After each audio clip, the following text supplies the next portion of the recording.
Hello, I happy Wednesday. Yeah, I went to meetings. That's why I all dressed up like this. It's yeah. Today is my day off. Wednesday. It's Wednesday evening. So tomorrow I have to go back to work. And today is like my delayed Sunday evening basically because last weekend I had to work. Okay, so all right. So you know what?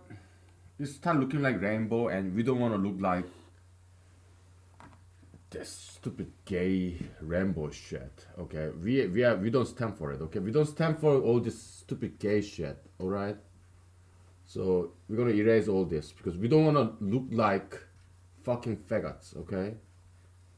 Fuck that shit, man. All these faggots, man. Oh my goodness. We don't stand for it. We don't stand for all this gay rainbow LGBT bullshit. Okay. Oh fuck them. Stupid shit. Okay, we don't want to look like those idiots. Okay, so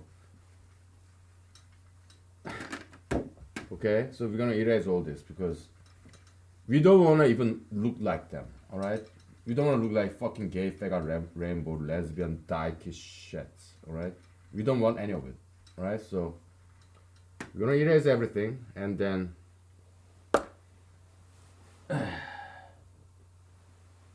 we'll continue with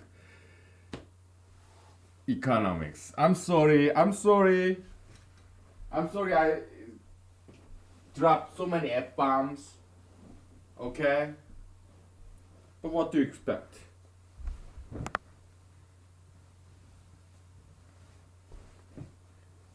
That piss me off sometimes, okay? All this fucking gay shit. Oh boy.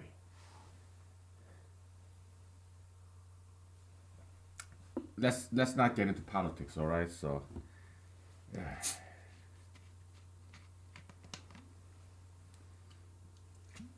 I will shut the fuck up and do the economics, okay? So, I'm sorry, okay? I apologize, alright?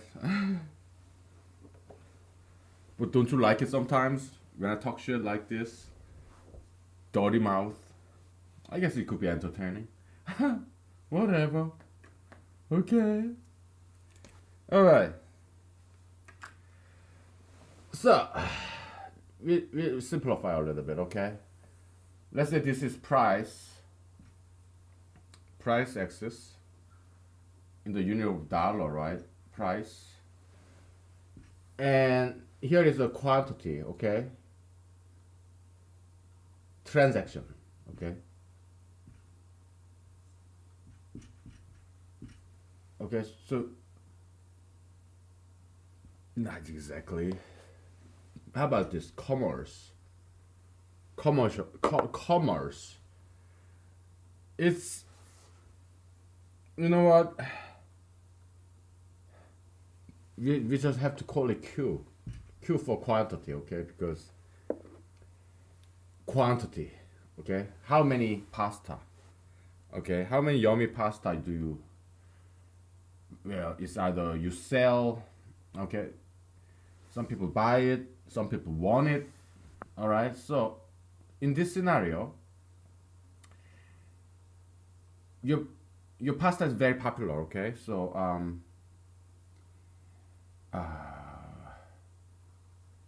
now we're gonna put profit margin down here. Okay. Profit margin. Okay. When price is equal to cost, price is equal to cost zero. Profit margin is zero. Okay. When price zero, profit margin is minus cost because it took you $10 to make this pasta, and you are giving it away, so you just lost $10. Okay, so net loss. Okay, minus profit is loss. Okay, negative profit is loss. How much did you lose? $10. The cost of making it. Okay. Here the price is 0. Okay. Now, let's say at some certain point, so yeah, your experiment. People love your pasta. Okay, so the demand.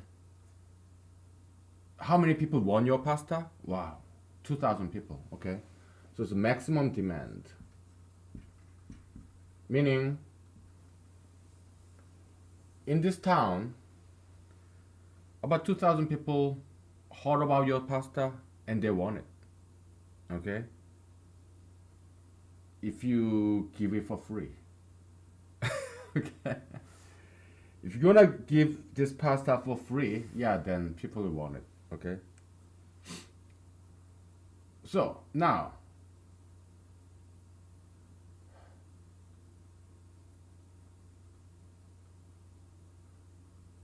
so you're experimenting with your price level, and what if okay, it took me $10 to make. What if I put the pasta price at $20 and nobody wants it? Okay, how about $19.99? One person. Okay, and on and on. What if I give it for free? Oh, 2,000 people, right? For simplicity, we're gonna just do it straight line. It could be what some fancy function like exponential or who knows what the sigmoidal or we don't know. Okay, you're welcome to find it out through market survey or whatnot. Some logic, sure. Yeah, it could be whatever, right? But for now, at least, we're gonna just satisfy ourselves with this kind of this Egyptian hand or Shaolin snake style kind of looking bee pew bee kind of curve. Okay, it does look like this sigmoidal function. Okay, but we assume it's straight line. Okay, and we can call it straight sigmoidal function. Okay, because maybe there's a name for this kind of function, but I don't know. Okay.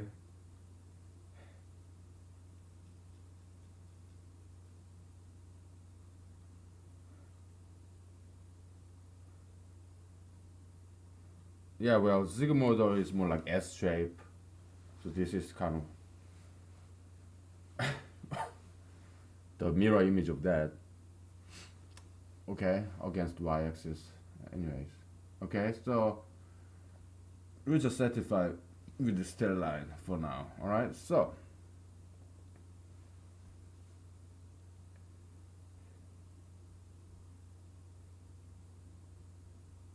let's say, um, okay, 2,000 pasta per month.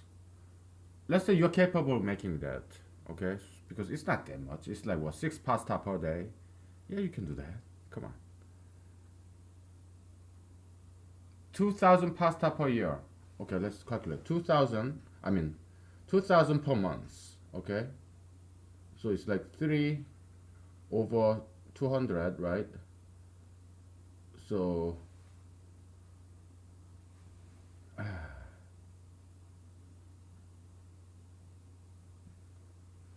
66 pasta per day. Can you make about 60 pasta per day? Oh my goodness. Let's say you work 10 hours.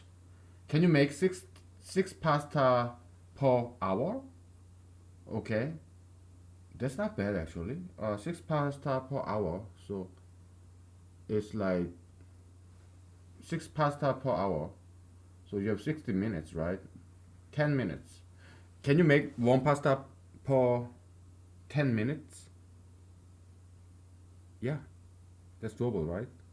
You make one pasta for 10 minutes. So for 1 hour, 6 pasta. So assuming you work 10 hours a day, You make 60 pastas per day. And 60 pastas per day, if you work every day, 30 days per month, yeah, 1800 pastas. It's doable, okay? Even if you do all that stuff by yourself. Yeah, it's doable. Okay, let's say your maximum supply level is up there. Supply max. Okay? So constant. Okay? Let's say so demand maximum demand is about 2000 because your town, small town, have so many people in your town. Okay? And your restaurant is local. You don't have any franchise or anything. So yeah, if you give your pasta for free, about 2,000 people will be willing to come to your restaurant and get it for free. Okay, this maximum demand. They want your pasta. It's just that some people are so poor. If a pasta is like $1, they're not gonna buy it. Maybe some people are homeless people. Maybe they don't have a job, and you don't accept food stamp in your restaurant. So yeah, if you put price as $1, they cannot buy it. Some people cannot buy it, right? So yeah, and if you put the pasta price at $20, then nobody's gonna buy it. It's just too stupendously, greedily expensive. So yeah, they're not gonna buy it. Even if they have money, they don't like you anymore. They hate you. You greedy son, whatever. You greedy. Let me stop dirty mouthing, okay? Let me stop that. You greedy piece of. Shh. Shh. Just kidding.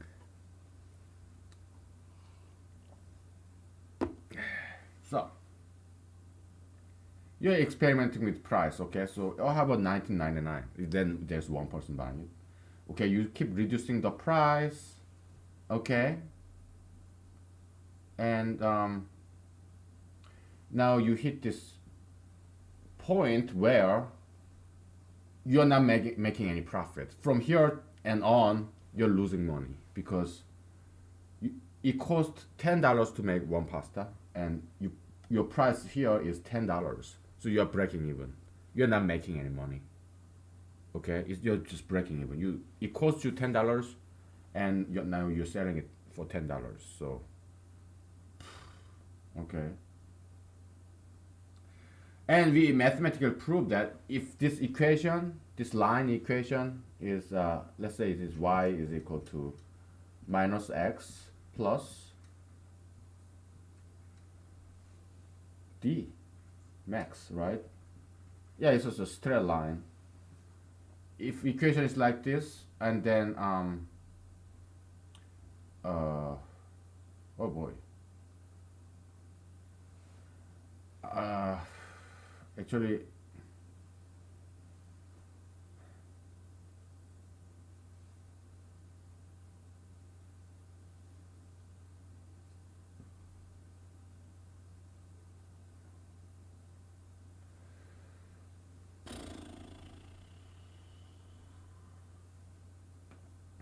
yeah, this is why we better use profit margin instead of price, okay?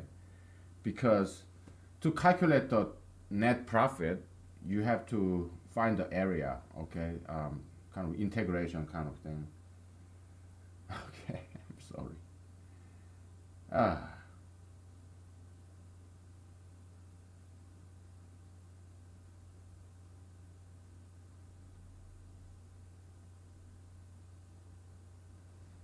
yeah, we have to keep using profit margin up here, okay? Because otherwise it will get too confusing. So we have profit margin, and then here is price, and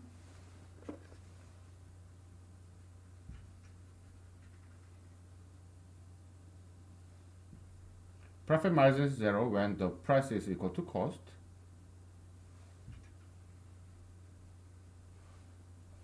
When the price is 0, profit margin is negative C. Okay? We're losing all the investment or the cost of making this pasta. Okay, so now we can do some integration. Okay, okay. So yeah, forget about this excess. All right.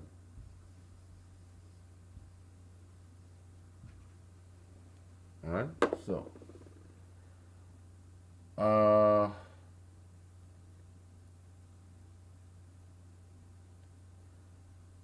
let's say you make a lot. You are this is S max. It's not the actual number of pastas that you make. It's the maximum capacity. Okay, physically, yeah, you have limited time, right? You only work 10 hours a day every day. Okay, but not more than that. You know you need to sleep. You need to take a break, right? No matter how much money that you have, if you are gonna work by yourself, if you're not gonna hire anybody, then there only so much pasta you can make per day, right? Per month. So let's say it's 200, 2,050, 100 per month. That's your maximum capacity, maximum number of pasta you can ever make by yourself. Okay. So yeah, theoretically, it's more than demand level, so that's good. Okay.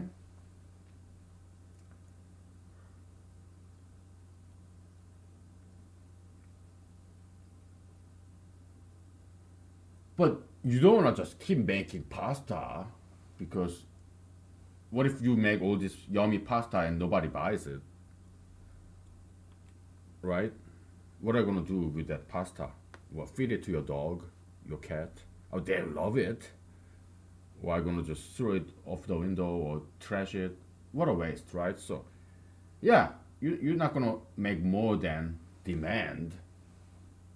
Actually, all these people, 2,000 people in your town, let's say each person eat one pasta, is willing to eat just one pasta per month. Okay, so each person want one pasta per month. That's why 2,000 people, 2,000 pasta. Okay, that's the maximum demand. Okay, so we're gonna simplify it like that. We just simplify it. All right, to make the discussion easier. All right, so if that's the case, we know that. So yeah, again, this D max, maximum demand and maximum supply is kind of arbitrary. Maximum supply capacity, it's up to how healthy you are, how energetic you are, maybe how old you are. Okay, it depends. It's something arbitrary. Okay, it has nothing to do with this transaction curve here. Okay, I don't think it's right. Yeah, maybe we can call it demand curve, but not exactly because, well, maybe not. Let's see. Yeah, this straight line here is a demand capacity, maximum demand capacity line. Okay, it does not depend on the price. Why? Because no matter what the price is, people still want your pasta. It's just that they are not capable of purchasing it because price is too high. But they like your pasta. Okay? Like gold, diamond. Everybody will love diamond, gold, silver, right? But only a few people can afford to purchase it.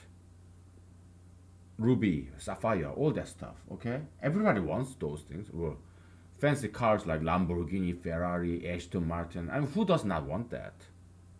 Everybody wants those fancy cars like Camaro, Mustang, Corvette, Challenger. Yeah, beautiful cars, right? Hummer, you know, H3. Yeah, we love those cars and like Jaguar. And yeah, we want to have those cars, but it's just that we cannot afford to buy those things because it's too expensive. All right. So there is demand. we want those things. That's why we're kind of hesitating to call this curve as a demand curve. Probably the best better term would be like transaction curve. Transaction curve. Okay. Because as we are lowering the profit margin, lowering the price here, okay, more and more people will actually buy those things. Transaction will actually occur. Okay. How about the rest of the people? Oh, they're just dreamers. They're just waiting until the price goes down. Okay. If price goes down even further, then yeah, they will start buying it. More and more people. Okay. So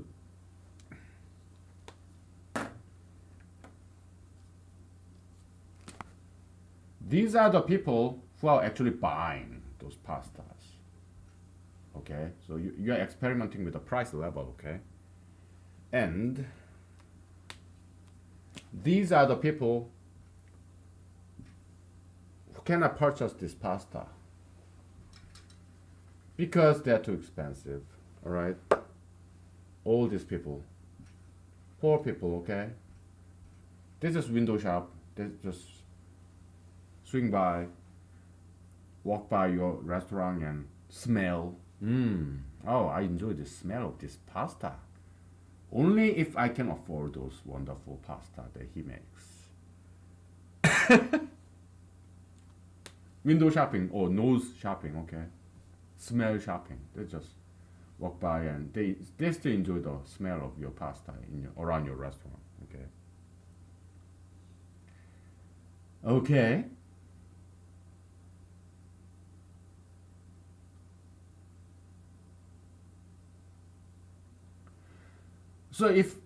Yeah, this is it's wrong to call this straight sigmoidal curve. We call it straight sigmoidal curve. Okay.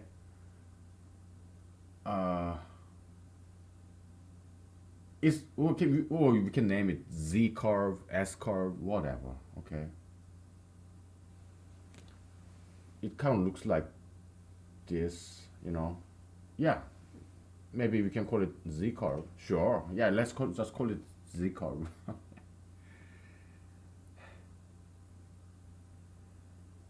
Okay, stretched Z curve. Okay, so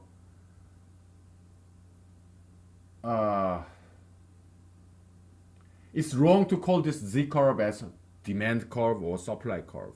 Why? Because it's both. Okay. Typically, demand equals supply. Okay, because you don't.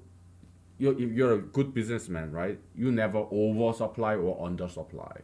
You match your supply level to the demand. Okay, that's just reality of things. Okay, it's not like neoclassical economics like oh demand curve or supply curve. No, it's not like that. That's wrong model. Okay, that's not realistic model. Okay, so we are correcting the wrong. Okay, it was a good attempt, but still it's wrong. So we have to reject it. Okay, yeah, we are taking that good spirit of mathematical modeling of economic phenomena. That's a fantastic, phenomenal step forward that Professor Alfred Marshall achieved. Okay, and now we are taking in the goods and rejecting the bads from this neoclassical demand supply theory. Okay, that's what we are doing. We want to be better than our ancestors, metaphysical ancestors. We want to improve upon what they have done. Okay, so that's the spirit. Okay, and uh,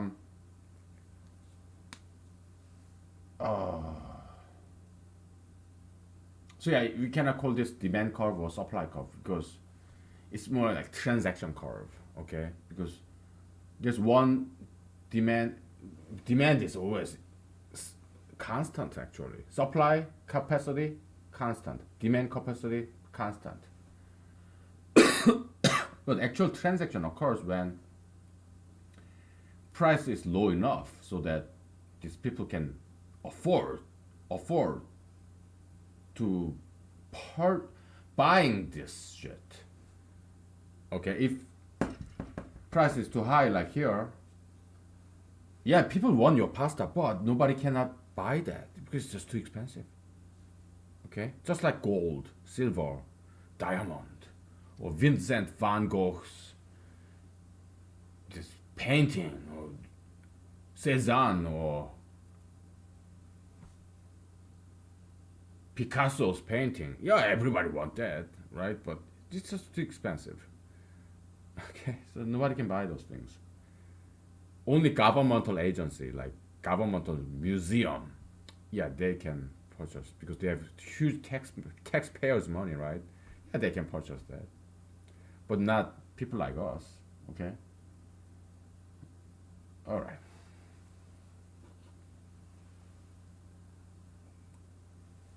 We call it transaction curve, right? Or Z curve, Z curve. Okay, kind of lazy Z here. You so stretched out, laid back, sprawling all over like I want to sleep. Z. I want to recline, Oh, spread my legs like ah.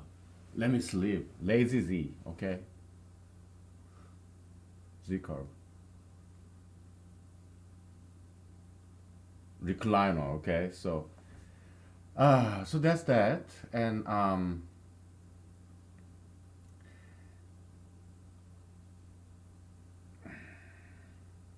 we found out several times ago. We said okay. I mean, just 5 minutes ago before we raised this, y is equal to minus x plus d max. Okay.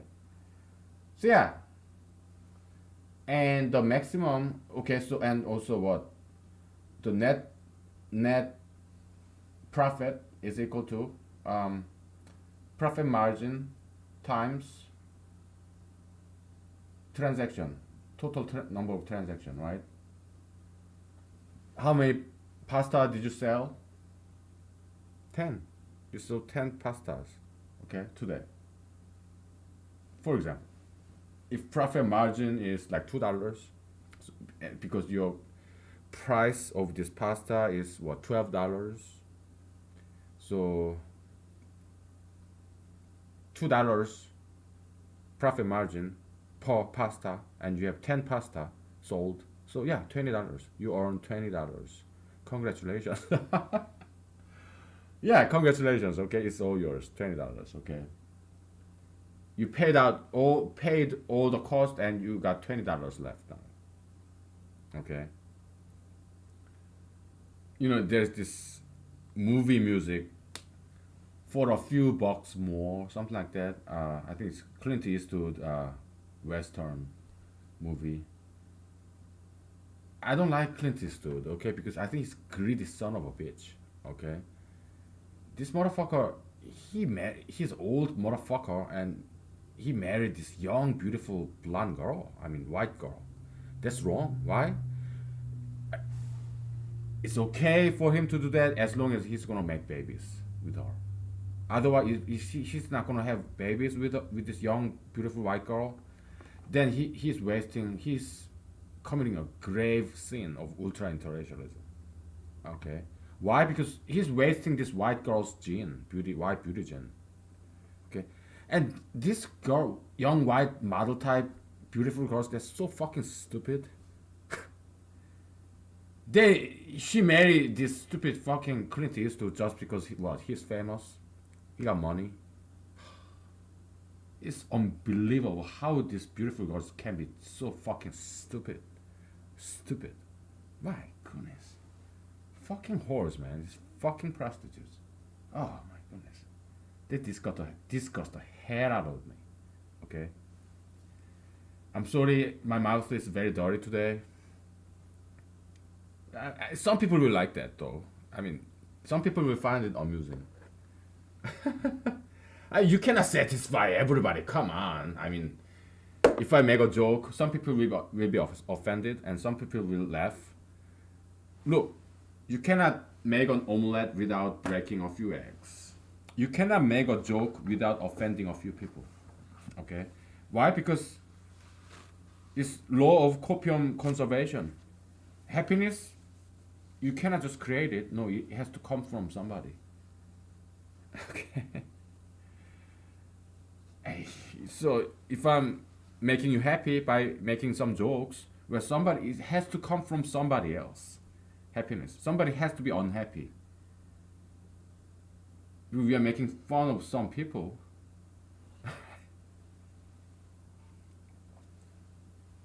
So it's either Clint Eastwood should make some babies with that young girl, or he should let her go, so that she gets some young guy and make babies, because she's a beautiful white girl. Okay, doesn't have to be white, any race. Okay, you marry a young beautiful girl, yeah, you better make babies. Okay, as long as it's white to white, black to black, brown to brown. Okay, then yeah, make babies. Otherwise, you should divorce. Okay, if your wife is happen to be someone very beautiful and very young, very beautiful, slender, then yeah, she should get a man of her own race. Okay, I mean brown to brown, white to white, black to black. Okay, let's not get into all that shit. Okay, I don't know how we got there, man. Oh boy. Oh, maybe I'm full of it, right? Demons. Maybe I have an army of Satans in me. Oh, sure, whatever. I would rather call them Holy Spirit. I would rather call the spirits in me Holy Spirits. Okay. Oh. Oh, yes. You may not be laughing, but I am. Oh, I think it's funny.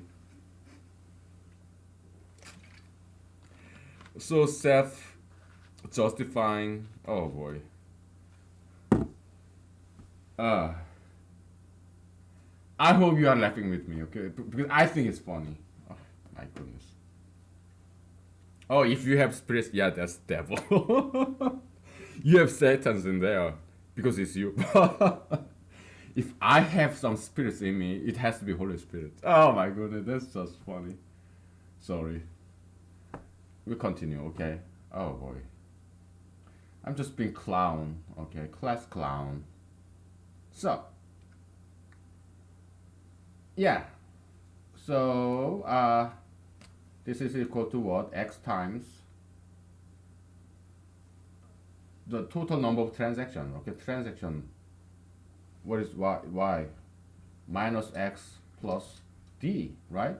So yeah, it's a quadratic equation, so we did the differentiation, right? So it happens when it's a square, okay? That's when the profit maximization happens, because this net profit is this, okay? The area of these rectangles, right? And as you can see, if the price gets lower and lower and lower, this rectangle becomes very thin, and eventually it disappears. It becomes zero at this line when profit margin is zero. When you're selling this pasta for $10, not $10.01. Okay, and here, okay, so you're increasing the price, but only one person is buying it, and eventually, if you at this maximum, we call it maximum price, when you reach that, and then nobody's buying it. Okay, so it disappears. Okay, so intuitively, yeah, if you are kind of in the middle, yeah, the area of this rectangle, it becomes a square actually. Yeah, it is the maximum area of this rectangular thing. Okay, yeah, middle of the road. Okay, so so this is the amount where you want to produce, and this is the price when you want to, with which you want to put the price tag with. Okay, so we call it price optimum and profit margin optimum, and we call it profit margin max. Actually, It's not max actually. I mean, profit margin becomes, yeah, sure, whatever. Or you can call it ceiling. It's probably we are not maximizing anything. We call it not maximum price, but ceiling price.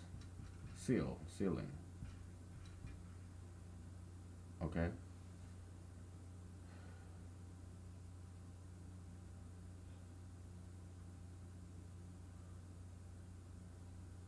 Okay. So this is the price you want. Okay. And this is the number of pasta you want to make. Okay.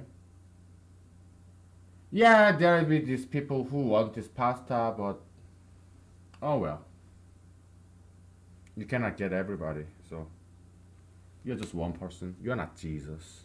You cannot feed the thousand with one piece of bread. I'm sorry. I'm not Jesus either. So you're not in a worse situation from anybody else, because nobody's Jesus. Where is Jesus? Well, I guess he's in heaven. So, Mr. Jesus, what are you doing now? Are you having fun with all these, what, 7 trillion virgins? Are you having sex over there? Up there? What are you doing? Huh? Huh? Well, thank you for this, by the way. It's like raining Holy Spirit from the heaven. Thank you. We thank you. We love you. We admire you, Mr. Jesus. We're just wondering what you are doing up there. That's, I was just asking. You know, before I go crazy. Let's take a break, okay? Before I go crazy, let's take a break. How about that? Oh boy. Let's take a break. Just kidding, okay? Oh my goodness, this is so funny. Okay, let's take a break. Uh,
I'm sorry if I'm acting out. I'm sorry.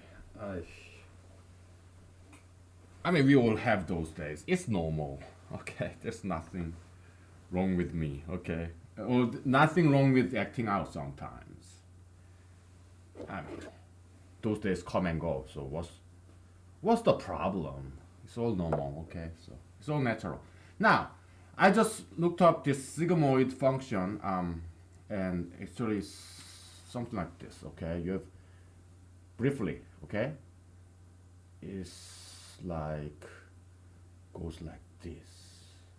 It's called S curve. Okay, it's a smooth function. Here you have 0.5. Here you have 1, and here x, y. Okay, what is this function? What does it look like? Y is equal to 1 over 1 plus e to the minus x. Okay, that's a sigmoid function. They call it logistic curve. Okay, because I just read from Wikipedia that they studied this function in terms of population growth. Okay, so okay, there are a lot of population growth, and then it will reach this plateau because we have limited resource. So something like that. Okay. So as you can see, if x go to infinity, okay, e to the minus infinity is what? 0, right? So yeah, it becomes 1, close to the 1.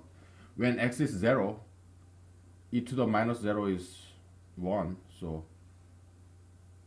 1 half when x is 0. When x is goes to minus infinity, then e to the infinity is what? Infinity. 1 over infinity, 0. Okay, so it's a nice function, very handy dandy, differentiable, great function. Okay, so but we have this z curve instead. So oh, that's easy. It's just reflection. Okay, all you gotta do is flip the sign of x, then it becomes reflection in terms of y-axis. Okay, so 1 plus e to the x. Okay, if x go to infinity, then 1 over infinity is 0, right? X is 0, then yeah, 1 over 2. X goes to negative infinity, then this term becomes 0, so it gets close to 1. Okay, so yeah, we got it. Okay, it's a good approximation because mathematicians, they don't like this kind of undifferentiable this curve. Why? Because then you cannot use the power of differentiation, all this power of calculus.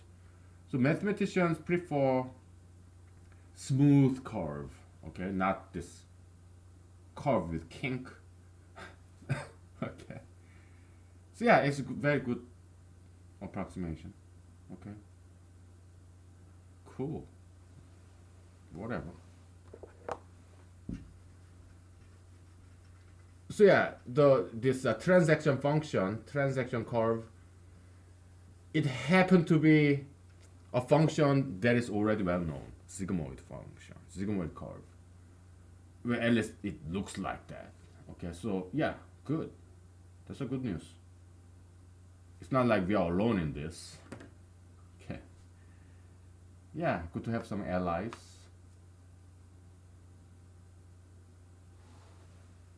Oh boy. I mean, do you want to keep doing this economics, or if you ask me, I don't know. Not sure if we want to keep doing economics. Maybe we'll get back to this later. Maybe. Then what else is there to talk about? I mean, do we have anything better to talk about or anything better to do? Well, I can call it a day and start having some food, but I'm not that hungry. Ah, boy.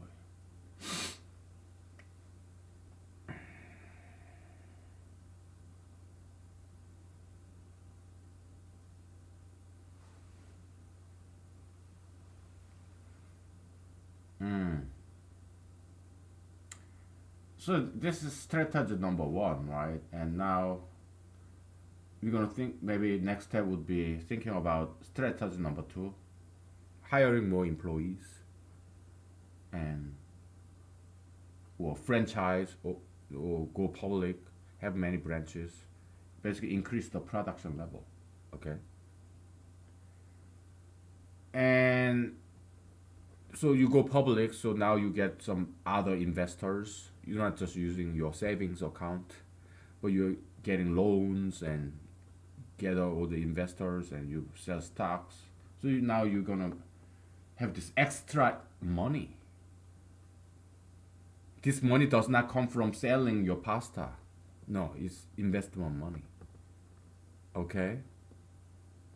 That's how big businesses run. They get loan, business loan, investors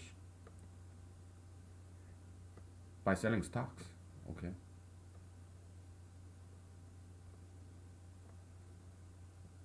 It's like loan money. And then what do you do with that? Yeah, you open up another franchisee, other restaurant branches, you advertise so that more people know what your pasta is about.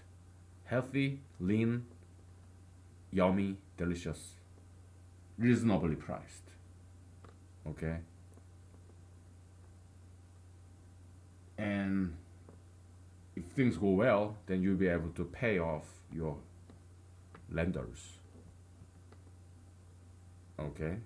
With handsome interest, which is like basically like profit margin. So that's like money market, right? Bank lends you, let's say $100, and if things go well, yeah, you will pay back $100 plus $2 as an interest. That's the money as a product. Bank is selling you money. What's the profit margin? Yeah, 2% interest, $2. That's the profit margin for the bank. Money as a product. Bank is selling you money. Lending, loan. Okay, that's what it is. All right. So yeah, that's power of human analytical economics. Okay, you figure out one thing, it applies to everywhere. Okay, so it's well worthwhile spending time like this. Okay. So yeah, demand will increase because now you are opening many branch restaurants in other towns too. It's becoming more like statewide franchise. Okay. You hire people, you train them, and they are cooking pasta. You just count the money. Okay, that's all you do. All the other your employees, they are cooking pasta because you taught them how to cook this pasta, your recipe. Okay, and you just count the money. Okay, so there will be more demand because your pasta is being advertised on television and you have branch restaurants all over the state, your state, and so there are more demands because more people know about this pasta in your state. It used to be just your town, but now many towns in your state. Okay. So yeah, you increase the level of demand, demand capacity. You increase that. You increase supply capacity by hiring more people. Yeah. Then how should this curve shift? How should this change?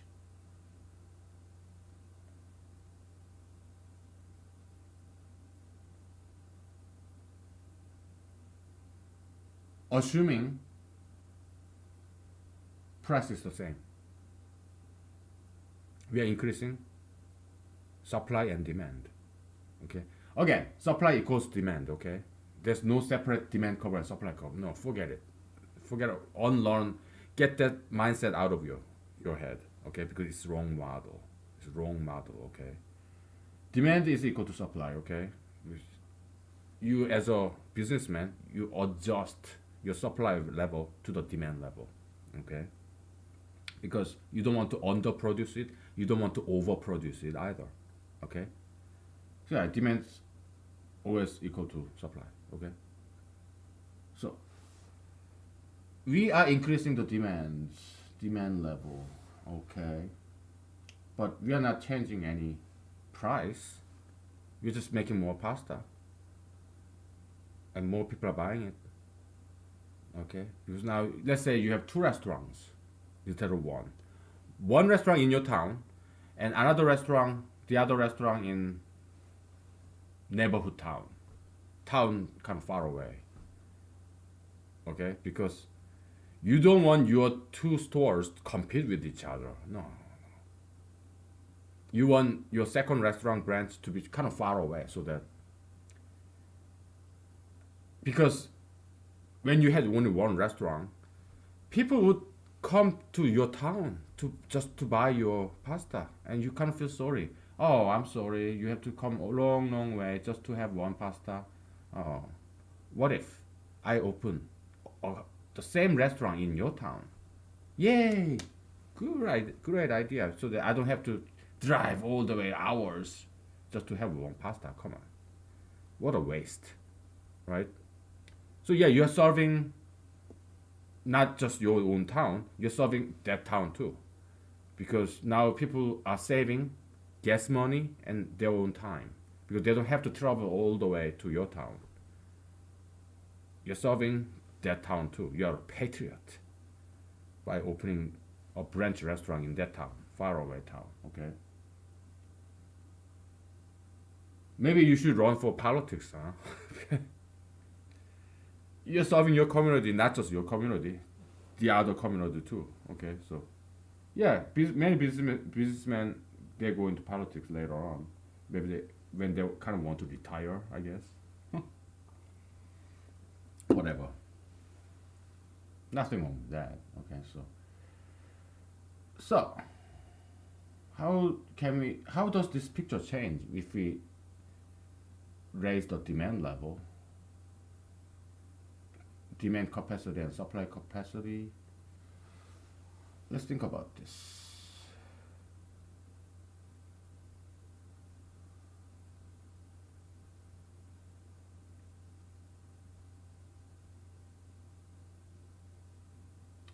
Will the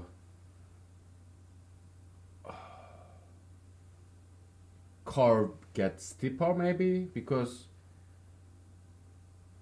this selling price, when there's no, it's just way too expensive and nobody want to buy that thing.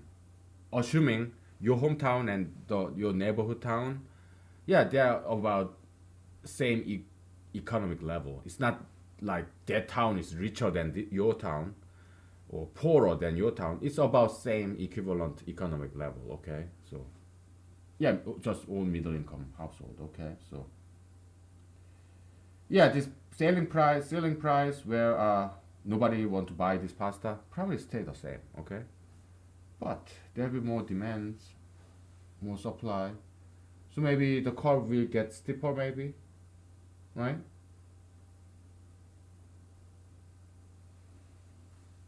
Okay. Now we are talking about slope of this curve, right? By the way, this equation is wrong, okay? It's not plus dmax, because dmax is right here. Maybe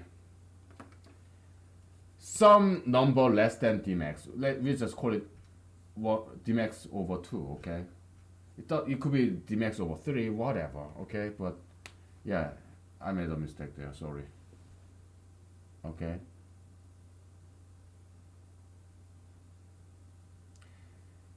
Yeah, now we can, I think, as you increase the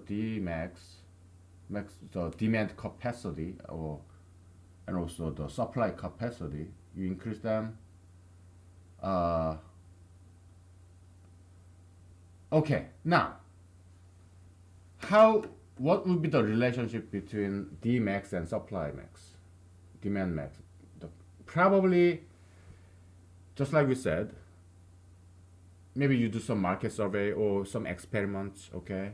Just, watch and see, wait and see, experiment. Probably you will adjust your max supply level to the demand level, okay? Because you want, now, now that you are in this pasta selling business for a long while, it's no longer in a honeymoon stage, okay? So just, yeah, it was your passion originally, but things get old, okay? So just making pasta every day, all day, it doesn't make you happy anymore. It was fun at the beginning for the first year maybe, but making pasta is just not good enough. You want something more. When things get old, now you want some money. Not just that, you want to hire people. You want to educate people. You want to pass your pasta making knowledge to the next generation. So you want to hire people, train them, and you feel good about it. Serving the community, and you want to expand your business. Sense of achievement. There's nothing wrong with it, okay? And yeah, you make more money along the way. There's nothing wrong with it, okay?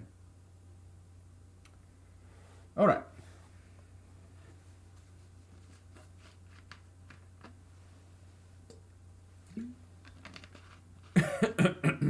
So you're increasing the demand level, supply level, okay? And you try to match the supply level according to the demand level. You want them to be equal. If you see demand is very high, then you probably hire more people. When they some kind of economic downturn, people don't want to buy your pasta anymore because they're all poor. Then you probably have to lay off some employees, reduce the level of production. Okay, it's common sense, right? Okay, so we got that. Okay, you adjust the supply level. You want to equalize supply level with the demand level.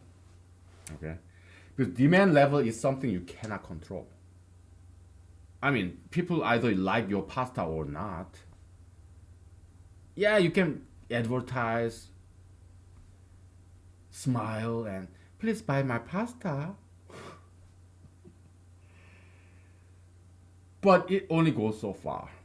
Okay? Yeah, you do the best, do your best to make the healthiest, the most delicious pasta you can possibly make. But whether people like it or not, that's not up to you. It's up to the people. I'm running for president, right? Yeah, I'm doing all this video recording, right? I smile and, oh, I want to look pretty. But it's up to the voters. I mean, there's only so much I can do. Yeah, it's politics, business, same principle. Okay? That's the point of humanology. You want to find some general principle that applies to everywhere. In politics, religion, business, everywhere. Academia, everywhere. We want to find that common denominator, that underlying principle, like law of gravitation, right? Law of gravity. I mean, this apple, it falls. Orange falls. This pen falls. So yeah, the same gravity. Newtonian law of gravitation. It applies to every object. Same principle. The moon orbiting around the Earth, the Earth orbiting around the sun. Yeah, exact same principle. This apple falling down from the apple tree and hitting Newton's head. Same principle. One principle. Law of gravitation, okay? Yeah, that's what we are trying to find here, okay? In humanology, we want to find one principle that applies to politics, religion, academia, everywhere. Okay? All right. Okay, so you match the supply level according to the demand level. You want to equalize it, okay? Demand level goes up and down, so sometimes you hire more people.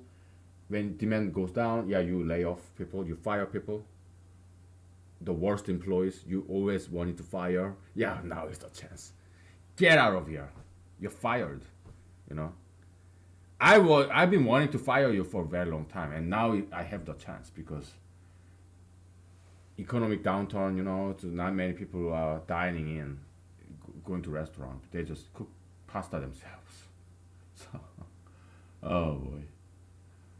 Now you're fired, and I feel so good about it because I've been wanting to fire you for a very long time, and now is the chance. So, can I say hallelujah? I'm sorry.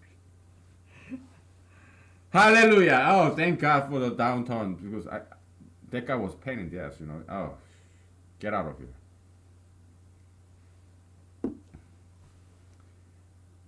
Okay. Yeah, there's no homosexual connotation here.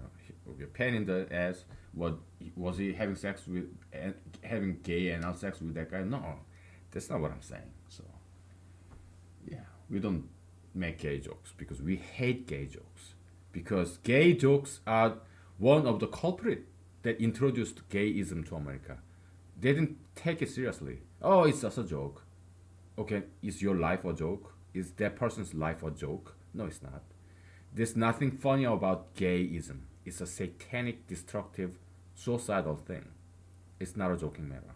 There's nothing funny about it. Okay? So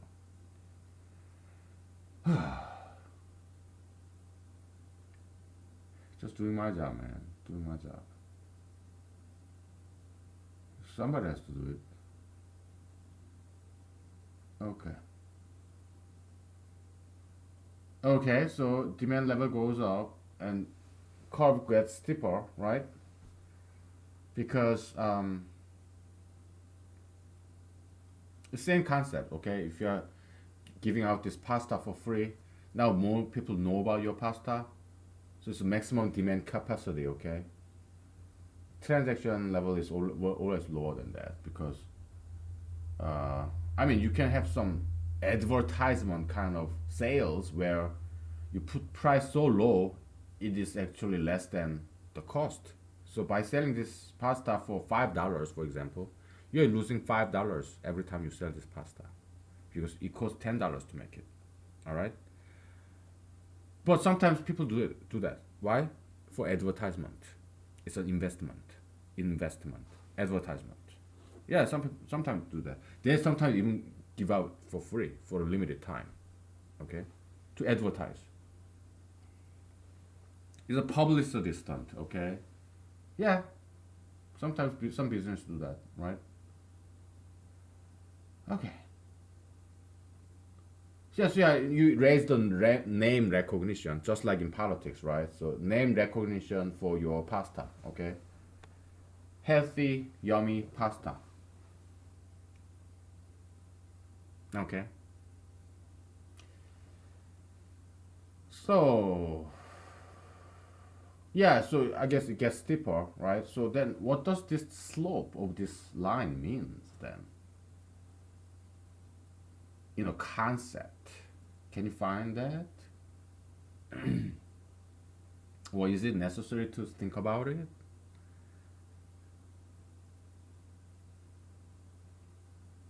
I mean, in economics, they have all these concepts like elasticity, price elasticity, whatnot. I'm not sure if that's so necessary that we give it a name. The slope of this transaction curve. Not sure if it's necessary that we give a name to that slope, assign a concept to the slope of this line. I'm not sure if that's even necessary. Well, slope is, yeah, it's dy dx, right? So it's rate of change. As you increase the price, transaction goes down. People still demand it. It's just that they cannot afford it, so they end up not buying it. Okay, so it's not, demand does not quite decrease. Okay, it's a transaction that decreases. Okay. So yeah, because it's very easy to get confused if we used some terminology very loosely. we need to be more precise and exact, to reduce confusion. All right. So, I mean, gold, silver, diamond, ruby. Everybody wants those things, right? It's just, yeah, there's demand. Everybody wants it. Don't you want gold? I do. It's pretty, isn't it? Yeah, of course. We all want that, but it's just we cannot. Most of us cannot buy those things because it's too expensive. Only a few people can afford that, right? But there's demand. Okay, so yeah, we want to separate those concepts. Okay, so this is not a demand curve; it's a transaction curve. Okay, sales curve. The sales that actually happens. Okay, yeah. Of course, it's hypothetical sales because once you fix the price level, it's just this dot. It's not like you change the price so often. No, no. Yeah, hypothetical transaction curve. Okay.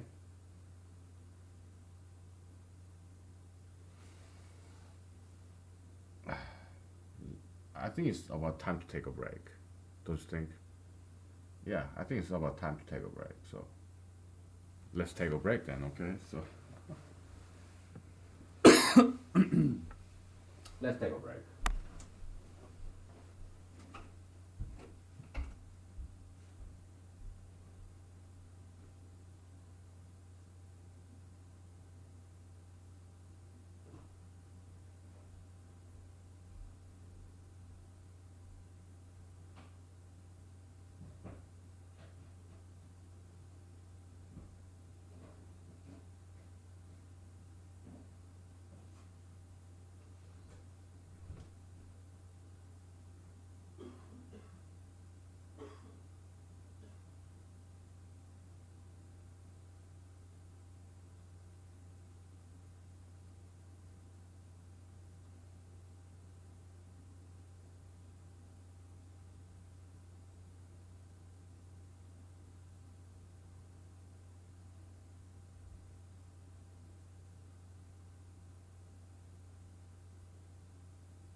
Okay.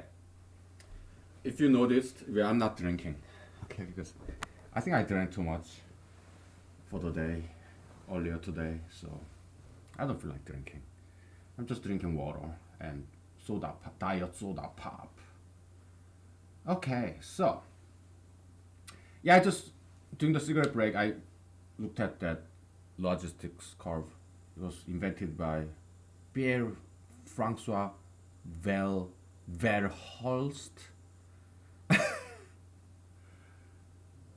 Yeah, population growth, the sigmoidal curve, sigmoidal curve, whatever, logistics curve. Okay, so sigmoid function, sigmoidal curve, sure. Yeah, and not so surprisingly, some economists actually use that for diffusion of innovation. Yeah, good name.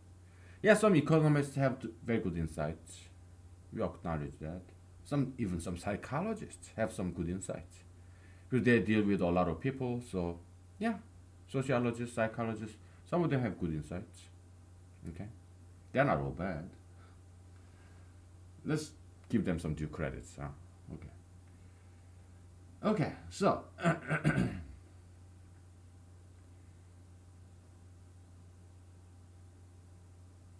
boy.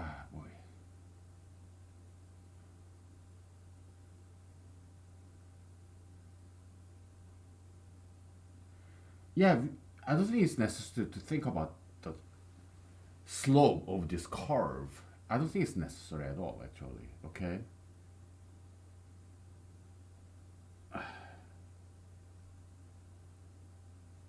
What we want, what we are interested is maybe this.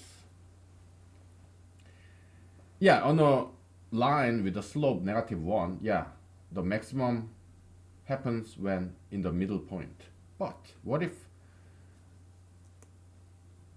curve looked like this? The straight line look like, well, I better use different color, right? I'm gonna use brown. What if this line is 1 and here 2? So it's now what? Slope is what? -2, right? Yeah. Y is equal to minus 2x plus 2, right? Yeah.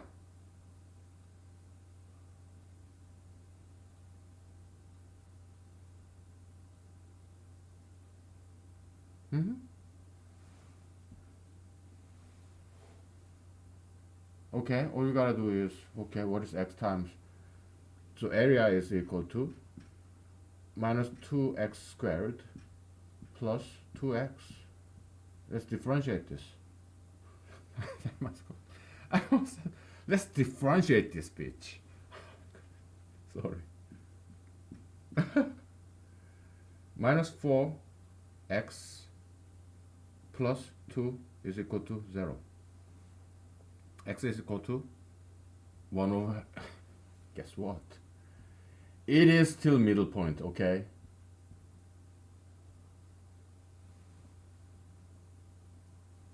When the profit maximization is happening. When x is 1 over 2, y is 1. So it's no longer a square, okay? It's a rectangle, but this is when the profit maximization happens, okay? That's kind of surprising, isn't it? I mean, it's not too surprising, but it's very informative, okay? It teach us some good lesson here, kind of moralistic, ethical lesson. Middle of the road. It does not depend on how many pastas that you sell. Okay? Profit maximization happens regardless of how many pastas you sell. It always happens when in the middle point. Okay, you just mathematically prove that. Well, not exactly. Yeah, let's say it's not 2, but it's A here. A. Okay, A. It could be 3, it could be 4, whatever. A. Okay, then you got 2A, and here you have A. Okay, so minus 2A x plus A is equal to 0. Okay, x is always 1/2. Okay, it doesn't depend on A. What is A? A is the slope, so I guess we can say A kind of stands for the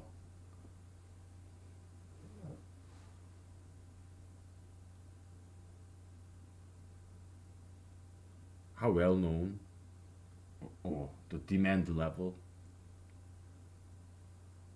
how well known your pasta is, how much is the maximum demand. Yeah, well, you know what, actually let's calculate this thing. I almost said let's calculate this bitch. Sorry. One of those days, man. Today I feel like dirty mouthing a lot, so I'm sorry, okay, but maybe I should start drinking. Maybe I'm kind of in foul mood because I'm not drinking. Oh, whatever. Then am I alcoholic? Nah. Sure, yeah, I'm an alcoholist. Okay, but I control my alcohol level because I'm doing my job. Okay, I drive safe. I drink when I'm at home. There's nothing wrong with drinking alcohol a lot at home at night when your job is done. Why? I'm healthy. I'm not causing any troubles, or then what's wrong with drinking alcohol then? Right? So anti-alcoholism is wrong. Okay, it's a wrong ideology. Okay, I'm a pro-alcoholist, just like Jesus was. Okay, did he change water, turn water into wine? Yeah, he's a very very pro-alcoholist. Jesus. Okay. Anyways, oh boy. So yeah, let's calculate this. Okay. What is D max?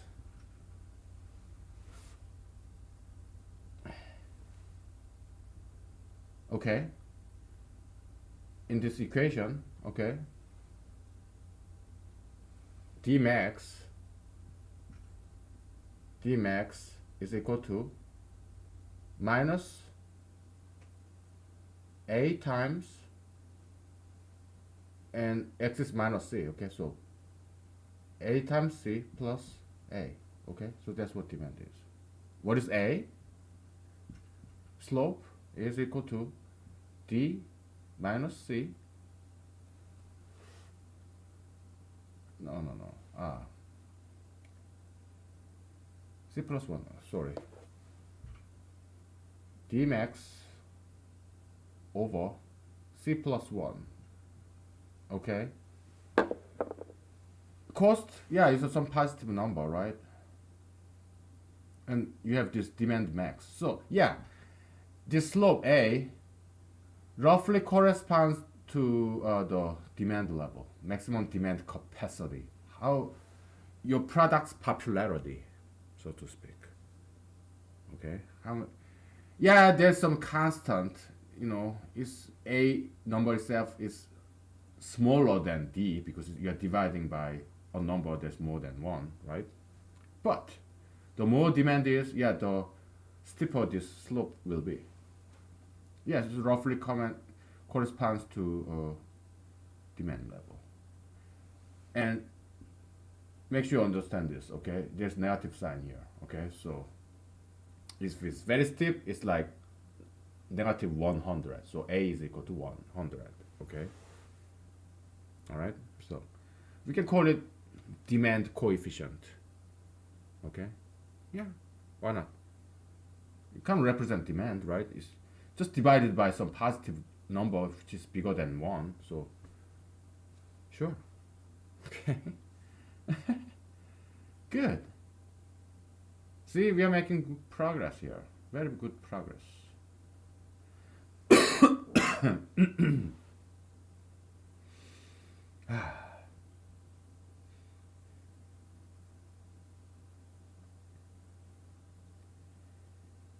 I think our next step would be our next step would be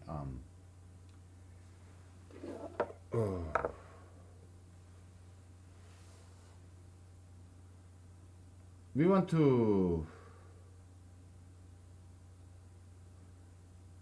Okay, so now we did both scenario 1 and scenario 2. Strategy 1, he's not hiring more employees, right? And he's not changing price. Let's say that's strategy number 1. Strategy number 1. Let's say strategy number 2 is he's not hiring anybody, he's not increasing any production, but he's increasing the price. So he's working the same hours, but he's making more money. Okay. Just by raising the price. That's the only change he's making. Now, strategy number 3. We are renumbering a little bit, okay? Oh, tactic 1, tactic 2. Forget it. Just one single number, okay? Strategy number 3. He is now hiring more people, increasing the production level, but he's not changing the price because he did some experiment and he found this optimal price where he maximized the profit. Okay, so he's not changing that price, no, but he's just increased the production level. Okay, so that's number 3, strategy number 3. Now we covered everything in this scenario. Okay, in this scenario, strategy number 1, 2, 3, supply is equal to demand. Okay, probably our next step would be to think about when supply is not equal to demand. Okay, all right, like we already have this conceptual equation, right? So let's erase everything. We have conceptual equation where price is equal to demand minus supply, right?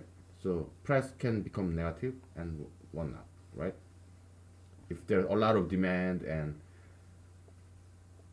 very small supply, and then price will go up. We only have conceptual equation so far. Now perhaps it's time to take a shot at coming up with some exact algebraic equation that expresses that concept. And perhaps it's not going to be that easy, but we'll take a shot at it, okay? Because we have some momentum here, because we have done some success, we have achieved something, so maybe we are better now. We learned about economics a little bit more, okay? What we discovered here maybe is already somewhere, I don't know, and we don't care. I mean, I think it would just waste of time if we go to library and just to try to look for out of like millions of past economists, their dissertation, their academic papers, to flip through to find this the same theory as this. I think it's just a waste of time. And what's the point? Okay. You wanna do it? Then do it, please. Yeah, and let me know. By all means. Okay. But I'm not doing it, okay? Because it's more fun to find it our way, discover. What if it's rediscovery? We don't care. So what? We're having fun. So it's more fun to rediscover than just reading and learning something what other people have done already. Okay, it's more fun to rediscover, and it didn't take too much time either. Okay, so all right. So it's basically alternative theory to that Professor Alfred Marshall's demand and supply curve. Okay, this alternative theory for to that, a theory alternative to that. Okay, I guess we can give it a name, huh? Z curve theory. Sure. Why don't you name it, huh? I'll let you name it. Now I'm playing the role of God, right? So God created all these animals, and He let Adam name those animals, right? Why don't I do that? Why don't I be like our heavenly Father? Okay, like Father, like Son. Sure. That's how we Christians see God. He's our Father. Okay, although we are not Jesus's. Ah. Okay, I think it's good time to take a break. Maybe it's a good time for me to start drinking too. Okay, because it's been a while now. So price is equal to demand minus supply, and it's conceptual equation. So we are encircle these operators because we are binding it. Oh, you cannot pass it over there. You cannot do algebraic manipulation. It's still conceptual level only. Okay.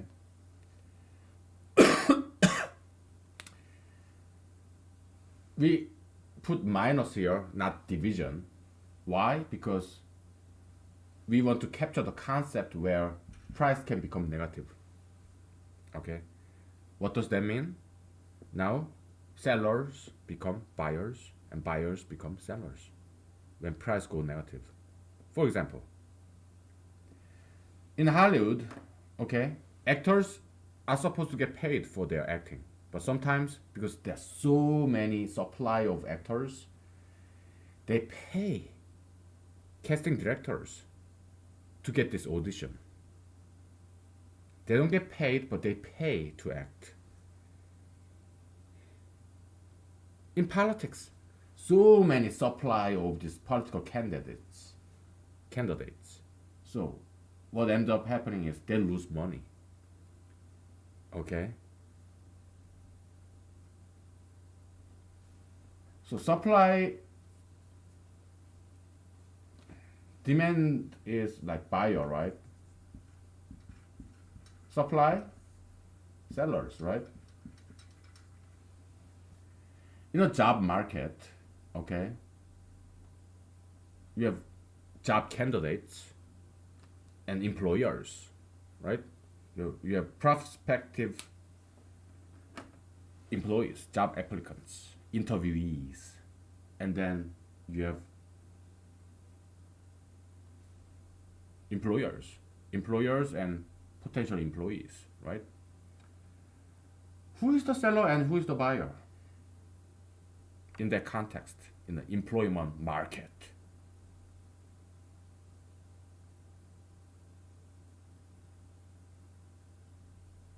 Okay, before we even think that, because it's kind of a little bit metaphysical market, right?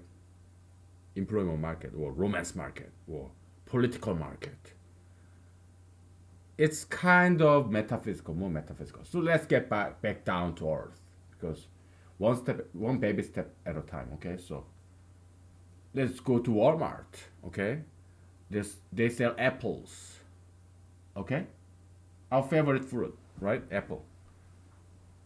Because it has this historic origin, it is Adam's apple, Newton's apple, William Tell's apple.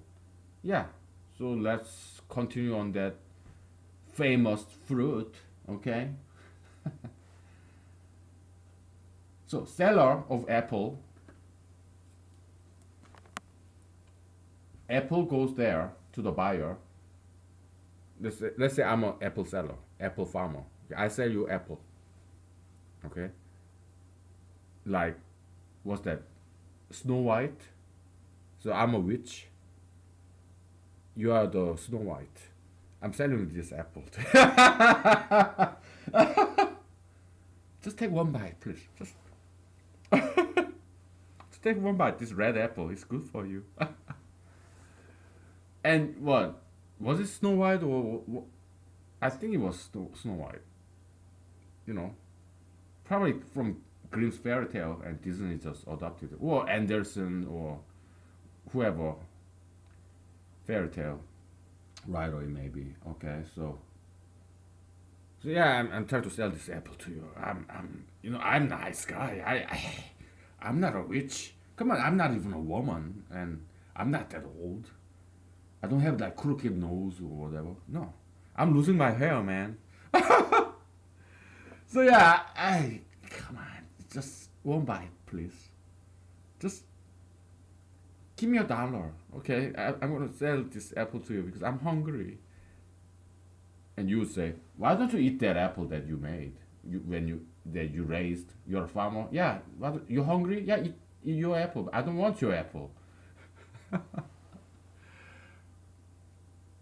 So I failed to sell any apple. Okay. So I hire somebody. Maybe I hire a girl. 25-year-old young girl, I guess. And she sells the same apple to you, and oh yeah, you snap at it. Oh yeah, I'm gonna buy your apple because you're a very beautiful lady, and there's some sexual connotation. I buy this apple from you, and maybe I will think about you when I eat this apple, and I think that's very sexy. Just kidding. Because come on, we are doing economics. It can be very boring, right? So what's wrong with having some fun? Okay. Okay. So seller, right? Seller sells apple. Buyer give him money. Positive price. Seller make money. Buyer gets product. Okay. So the one who gets the money is the seller. Okay. Now, let's go to employment job market. Okay. Who's the seller now? And who's the buyer? We'll take a break. Okay. Why don't you think about that? Okay. You have employee and employer. Okay. Who's the seller and who's the buyer? Okay. Okay. Very easy question, right? Yeah. Sometimes we want that, right?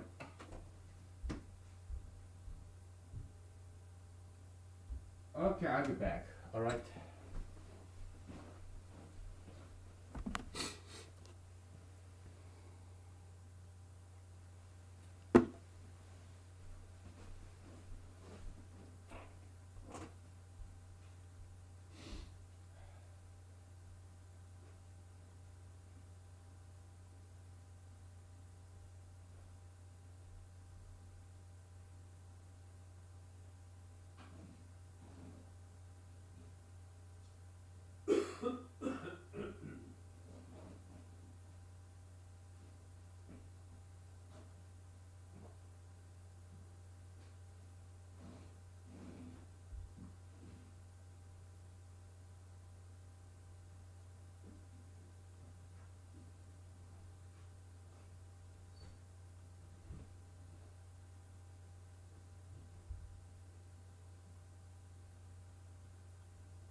Okay, so I'm gonna drink just a little bit, okay? Because again, there's nothing wrong with drinking, okay? Uh, Unlike some of those people say, nah, we just ignore them, okay? And what's wrong with enjoying life? If it doesn't harm anybody, it does not harm myself. I'm healthy. Okay. I exercise, I eat healthy, so there is just no wrong in moderate drinking. No, I don't. Yeah, anti-alcoholism, that's so pervasive today. It's wrong ideology. Okay, so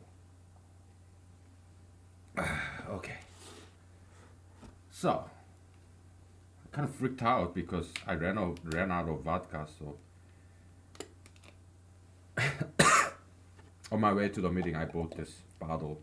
Of course, I didn't drink in the car. Of course, no, I just brought it, put it in my car, went to the meeting, and came back home. Okay, totally sober. So let's see. Oh, oh, oh! I'm shaking because I'm such an alcoholic, you know. Oh, oh, alcohol, yeah. Okay, let's do this. So labor market, okay. Who gets the money? Employees, right? Yeah. In labor market, job market, employee is the seller. Employer is the buyer. Because employer give the employee salary, wage. What is employee selling then? What is employee selling to the employer? It's a word that I just said. What is it? Labor. In other words, how about time? Right? Employee is selling his time. During the work hours, your employer, right? I'm your employee, right? Hypothetically, I'm your bitch. I'm like your slave. You own me. Okay? You own my time. This 40 hours a week. Monday through Friday, 8 hours per day. You own me. You own my time. That's what I'm selling to you. I do whatever you want me to do. In the workplace. Okay? I'm selling you my time. I get money, and I'm selling you my time, which is commonly known as labor. Okay?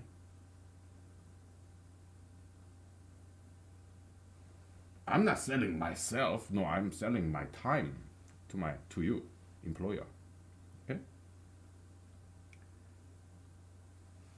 Yeah, here, yeah, goes the money. Apple goes to the other side, right?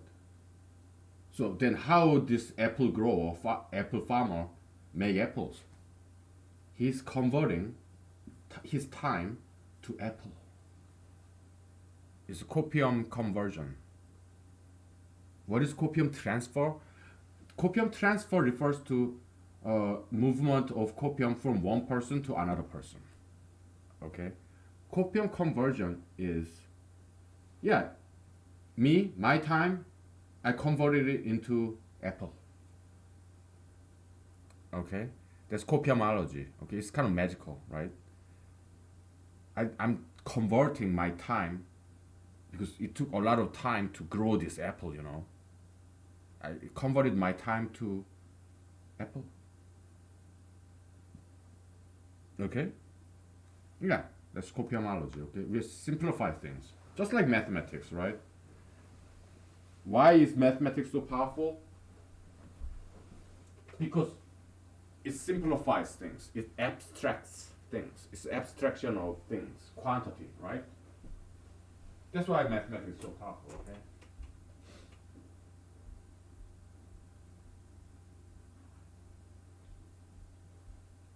In humanology, we do that all the time. Copiomology, right? You simplify things. Okay. So.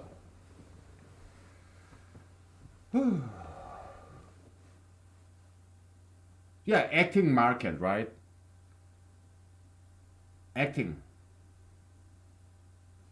Actors, they're employees. Who are employers? Directors. Casting directors or some studio executives, okay? Directors, producers. Yeah, they're employers, right? But because supply exceeds demand, now, let's say actor, and you have director, right?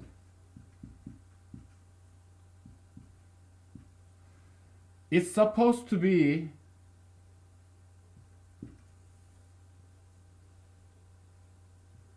director supposed to be the buyer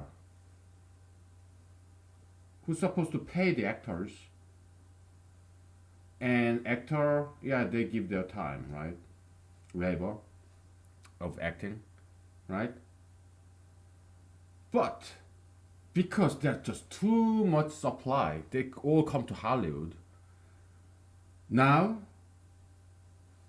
this buyer-seller relationship is inverted, inversion. We can call it this phenomena as buyer-seller inversion. Okay. Now, director and you have actor, right? Actor give them money in order to get this job, and director in return give them audition. So actors pay for audition sometimes, okay, or acting role or job, okay, whatever. Because we can think of some scenarios like there's term called casting couch, right? There's female actresses, they have sex with these casting directors and they get the job role, okay, whatever. Or we can think of some scenario where some employees, because job market is so fierce, maybe they bribe their employers to get this job, maybe, okay. Yeah, when this inversion happens, yeah, press become negative.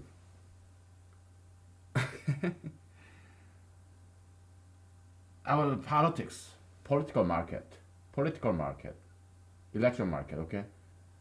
You're buyer and seller, right? Uh, who is the buyer? Taxpayers, okay? Voters. They give politician money. Politicians get paid with taxpayers' money, okay? And what does politician do? So you have voters, you have politician, give their time, public service, public servant, okay? But because there are so many people who want to be a politician, elected official, inversion happens. Price, we can call it price inversion, okay? Price inversion happens. So now you have politician and you have voters. Politicians end up spending a lot of money. I mean, it's illegal to bribe voters, but they have this party, barbecue party. Hey, everybody come, it's free lunch, vote for me. So they spend a lot of money in political campaign, like advertisement, blah blah blah. Okay. And what do voters do? They give them the job, election. Okay, vote, election, job. Okay, it's just like job market. Okay, you see? See. I just watched this Superman 3 and I love that movie. It's from there, okay? See. God. Oh, it's so good. Americans used to have wonderful sense of humor back then, in 1970s, 1980s. Nowadays, watch American TV shows or Hollywood movies. Ah, so gay. Oh, you cannot make these jokes because that's sexist, that's racist. You cannot make those jokes. It's just not funny anymore. All the movies that Hollywood makes nowadays, it's not funny anymore. So we're gonna decentralize Hollywood, okay? Because Hollywood, yeah, it's gone. It's bygone era, okay? I mean, if you elect me as the president, then yeah, we're gonna demonopolize Hollywood, demonopolize entertainment industry, okay? So that every big city or mid city, every city with some television station, yeah, they should be making movies and TV shows, okay? Then what does Hollywood do? Yeah, you can cherry pick the best of the best from all these different towns, just like in journalism, okay? That's how journalism works. You have big journalist institutions like CNN, NBC, New York Times, Wall Street Journal, whatever, Financial Times, whatever. Washington Post, Chicago Tribune, all these big journalistic institutions like CNN, NBC, Fox. Yeah, where do they get all those news from? From local journalism, like local newspaper, local TV station. That's where they cherry pick from. Okay, like Associated Press or something, AP. Yeah, they cherry pick local news. The national news is all from local news, from local level. If there's big fire in some locality, yeah, it's newsworthy, so they cherry pick that. Some big story in some locality, yeah, then it becomes national news. Entertainment industry should work the same way. Okay, because just like in journalism, yeah, all mid-sized towns in America, they have local newspapers, they have local news cable TV channels, right? That's where national news is coming from. So there's a couple of days delay always. If the news is really big, then yeah, it's maybe a couple of hours delay. Okay, from the local news to become a national news. Okay. Yeah, Hollywood can play that role if they want, or New York, Manhattan. Yeah, they can play that role. Cherry pick the best of the best local entertainment TV shows, local TV movies. Yeah, they they can still have their job. Okay, we don't hate Hollywood people. Okay, we don't want them to go bankrupt or lose their jobs. No, we're gonna give them a new job. Yeah, cherry pick from local entertainment stations, just like journalism. Okay, yeah, they can do that. We'll let them do it. Okay, no problem. Okay.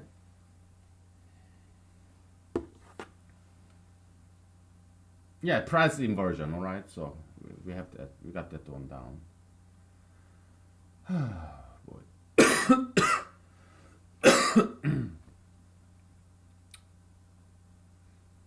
Now it's getting a little bit chilly, so I gotta turn back on my heater.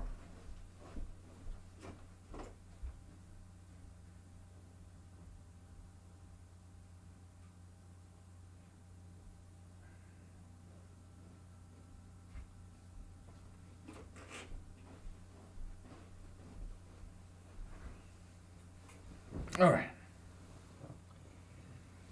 Oh boy.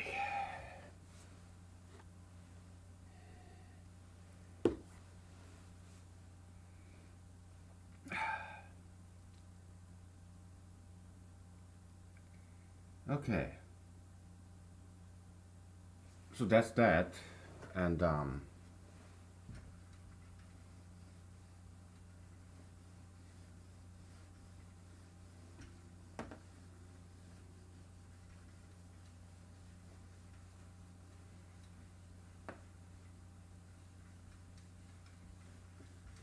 I'm still cold. Okay, so I'm gonna turn on the second heater, which is in this room. Okay. I just turn on the living room heater. So. All right. Okay.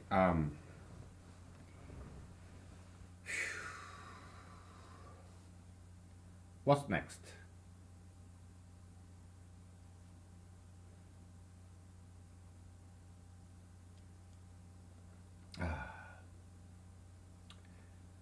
Well, maybe we can take a break. Okay. I mean, in terms of discussing economics, we can talk about something else briefly. There's this wonderful function called Heaviside step function. Okay, I really like this function. In one of my books, I did use it. For what? I forgot. Okay, Heaviside step function is like this. You have x and y, right? X, y. Heaviside step function is this. Okay. If it's negative, it's 0. If it's 0, x is 0, 0.5. If x is positive, y is 1. Okay? It may look very simple, but it's a very useful function. That's why we named after the inventor, the mathematician, Heaviside step function. Okay? I think it's probably used in electronics or something, but it's also called sine function, SGN. Okay, if x is negative, 0, positive, 1. Okay. All right. So I just want to mention it to you. And this, you have this sigmoid function, right? What y is equal to 1 over 1 plus e to the minus x, right? And it's kind of approximation of this, okay? And we can increase 1 to L, and it becomes L as L goes up, and it becomes more like this Heaviside step function, okay? Okay?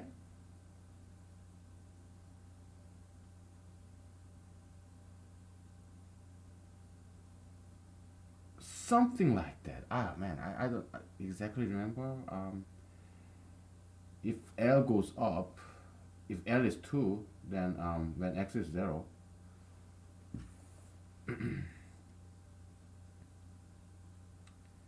x is 0, when L is 2, oh, it becomes 1, huh? Okay.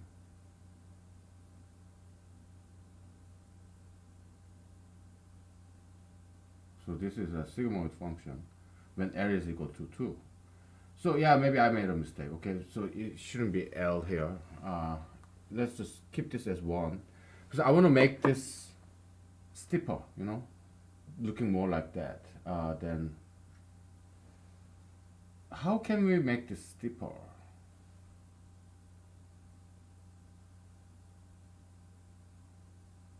Maybe instead of x, maybe we have 2x, maybe? Huh, maybe.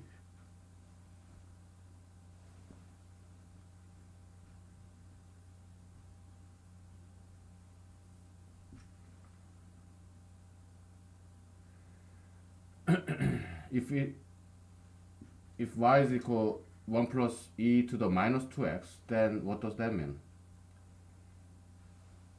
When x is 1, here when x is 1 is 1 plus e to the minus 1 over 1, which is equal to e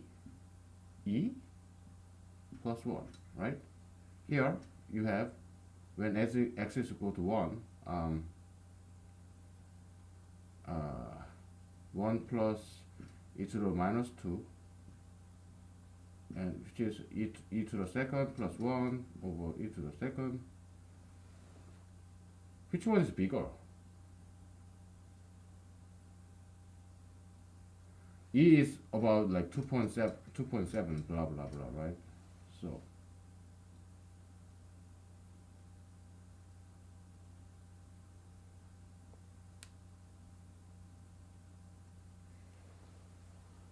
which is bigger? Well, let's do it.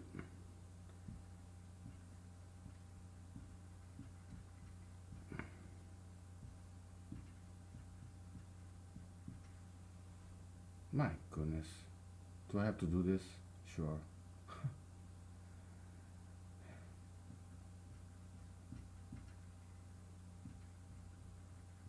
We're taking a break anyway, so e to the third plus e minus e to the third minus e is equal to 0? No, it can't be. Oh, e to the squared. Okay.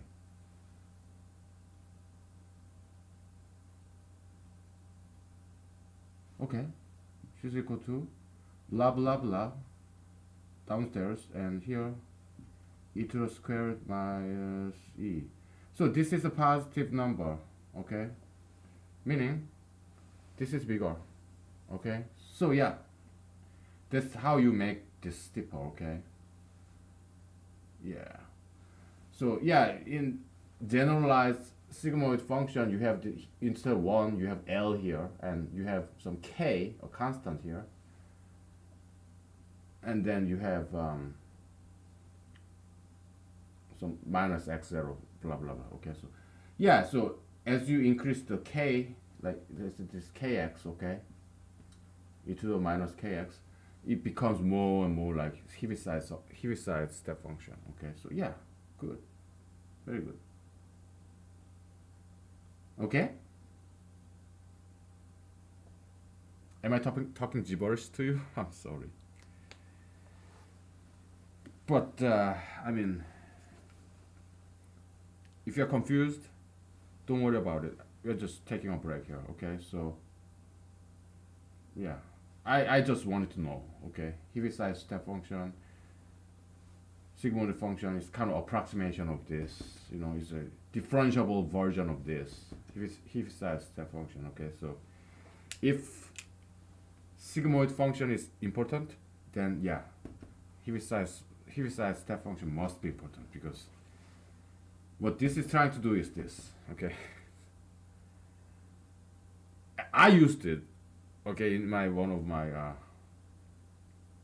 books.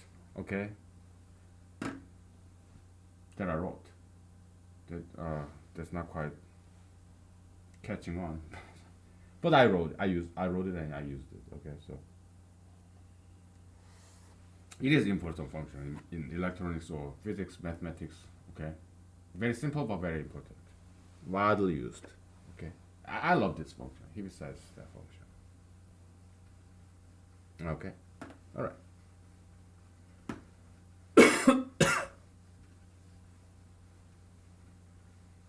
Okay, what do we do next?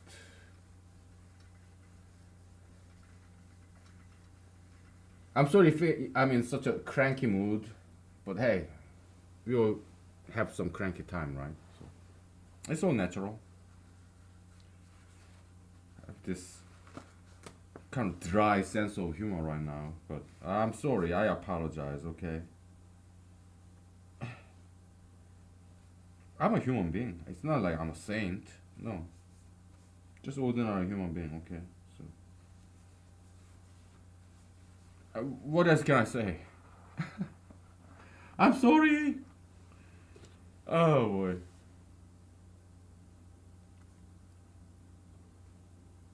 So what will be our next step?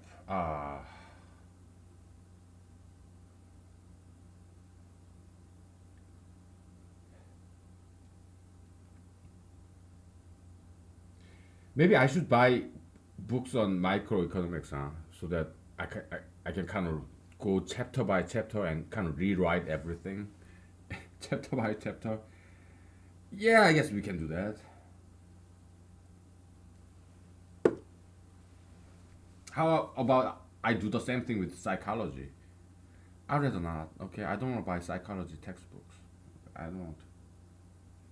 Because it kind of feels dirty, you know. Economics isn't too bad because it's dealing with numbers, money, so it's not that toxic. It's wrong, but it's not like immoral or. But psychology, because they are dealing with human being, right? So yeah, when it's wrong, it could be very toxic, poisonous. So That's why I want you to keep some distance between you and psychology. Okay, so again, they're not bad people. It's the psychology that's bad. Okay, so I think we should take a break. Okay, and so, but let's see what we can do next. Try to think. Try to think. What should we do next in economics? Um,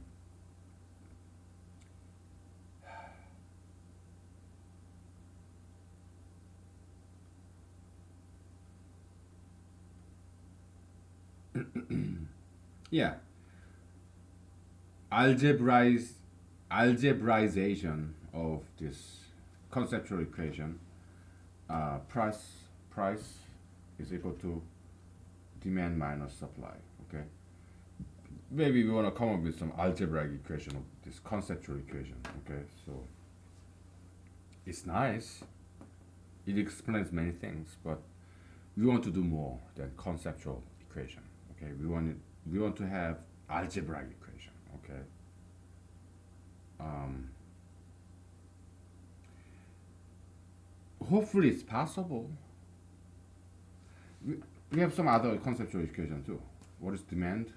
Demand is equal to value minus price, right?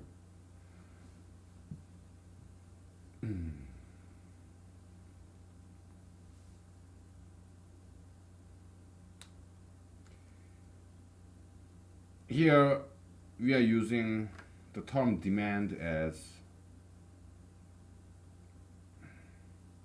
transactional demand. Okay, it's different from desire or want. It gets so confusing. Maybe we'll just stick with that classical definition of demand. Okay, and instead of we use this demand max, right? Maybe we can rename that as want. Like, yeah, everybody wants gold, diamond, but only a few people end up purchasing it, right? So let's call it want. Everybody wants diamond, but people who purchase diamond, let's just continue to call it demand. How about that? Because we don't want to confuse too much. Okay. Okay.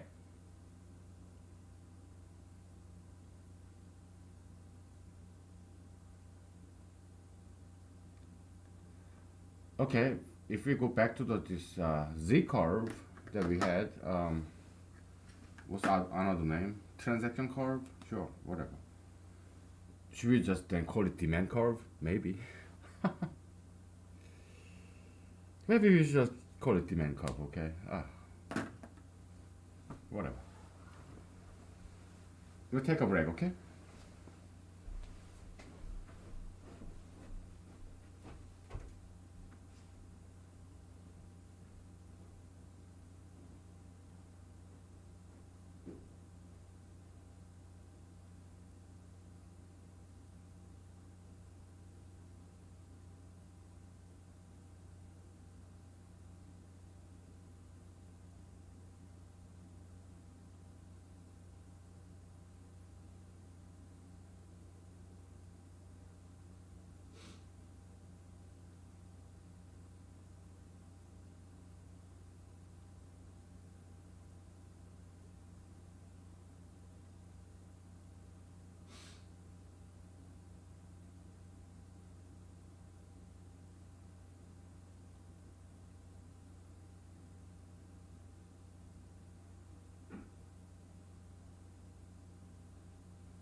Okay, so I was thinking, and let's go back to our previous diagram because there is more to that. Okay, so before we move, before we change the topic, let's go, just revisit that diagram. Okay, we have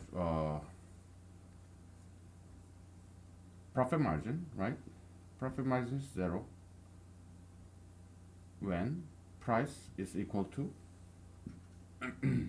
cost, right? And when price is zero, your profit margin of minus cost, right? And then we have this y-axis refers to quantity, and then give me 1 second, okay? So communicating with my friends.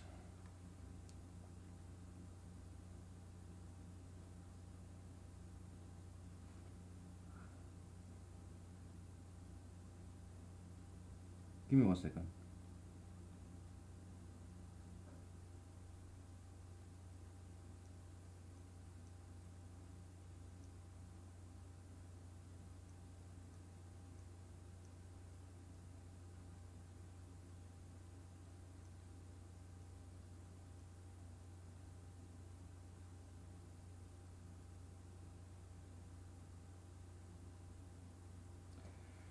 Okay, so um, we want to find this equation, all right? That's why we want to algebraically express this equation, okay? So you have this ceiling, right? Ceiling price where beyond which nobody will buy this pasta of yours, okay? Price. Let's say we'll just call it P max, okay? And maximum margin. No, we don't want to call it maximum, okay? Optimum margin, optimal price.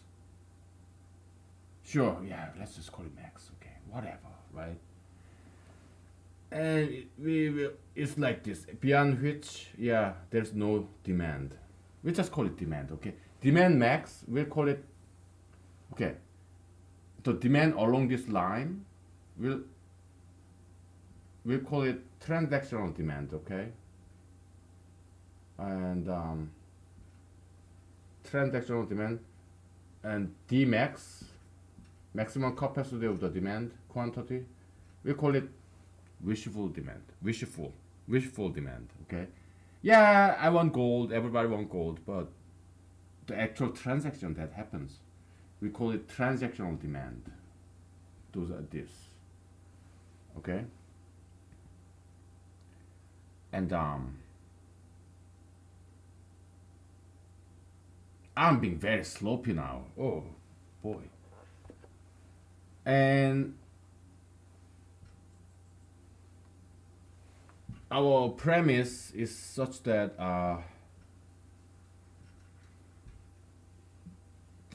this maximum demand capacity, the wishful demand, is want.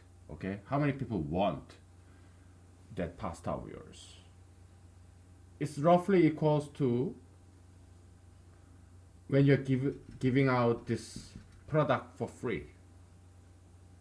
Your pasta, you're giving it out for free to everybody who wants it. Okay, so that's that.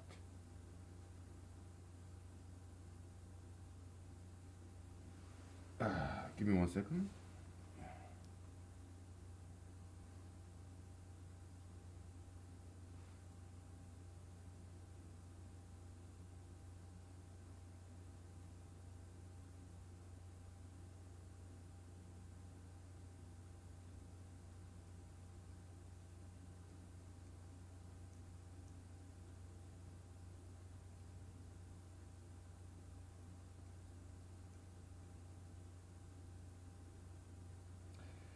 All right, so uh,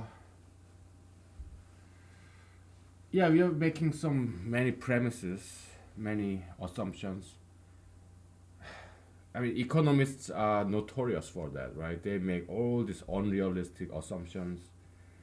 But hey, economics, the world, real world, we have to make assumptions because it's multivariate environment. There are too many variables. So why are we making assumptions in economics, in the study of economics? Because we want to eliminate variables. We want to focus on a few variables. That's mathematical modeling is like that because we cannot solve every single problem all at the same time, right? So we need to simplify. Okay. Otherwise, we are not gonna make any progress because it's just too complex world, many variables, right? So, so you have to forgive us, okay? Um, because we are assuming if we are giving out pastas for free, then that number probably will equal to the number of people who demand that free pasta, probably roughly equal to number of people when we start paying them for taking the pasta because people will be, some people will be suspicious. Actually, it may go down or it may go up, but we're not gonna care about that, okay? Or it may stay the same. But for the simplicity's sake, okay, we'll just say, oh yeah, no matter how much you pay for people to eat this pasta, yeah, we'll just say it's constant, okay? Just for simplicity's sake, all right? Let's not be too overly ambitious, okay? Maybe we'll get to that later, perhaps, okay? Let's table that discussion, all right? One step at a time, all right? So,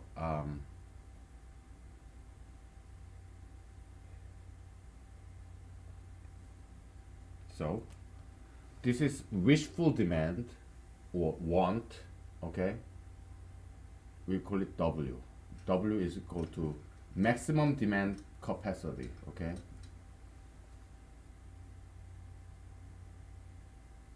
This transactional demand, okay? This zero demand because price is way too high, okay? So this straight line,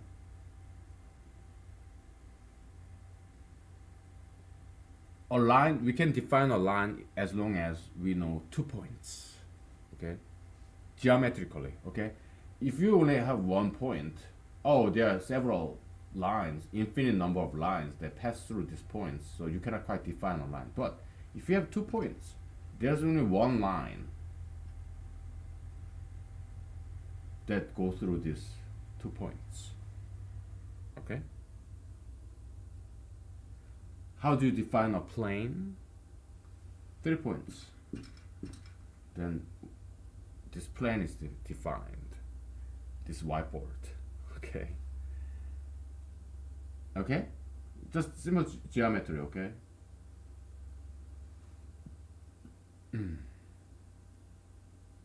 We have 2 points here. One here. One here. Okay? So now we can find the equation of this line. Okay? So that's why we came back to this diagram. Straight line, okay? I just pretend this is straight line, alright? So minus c, comma,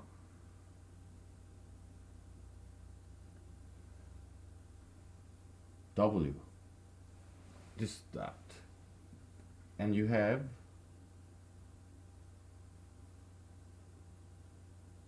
maximum margin, right? We just call it m, okay? M comma 0, right? That we have 2 points, so now we have we can have equation for this line, okay?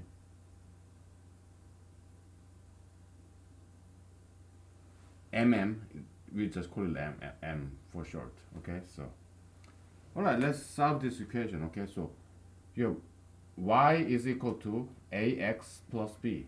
Now we have system of equation here. W, you plug this point in. W is equal to minus ca plus b. Here, y is equal to 0. 0 is equal to ma plus b. Okay? We are solving for a and b. Those are the unknown that we want to know. Okay? So b is equal to minus ma. Alright? So w is equal to minus ca minus ma. What is a? A is equal to minus w over c plus m. Okay? What is b? Minus ma, right? mw over c plus m. So, we have equation now. Y is equal to minus w over c plus m x, what is b? Plus, running out of space. We don't need you anymore. Get out of here. Be erased. mw over c plus m. It's not that pretty an equation, okay? Oh my boy. It's not a very pretty equation, okay? But we got it. I mean, let's say you have this baby. He's your child. Your child is the most beautiful thing in the world, right? You don't care what other people say. It's your baby.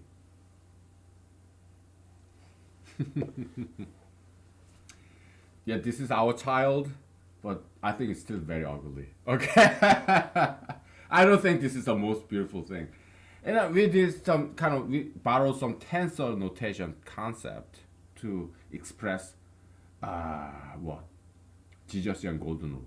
I think that was very beautiful. Right?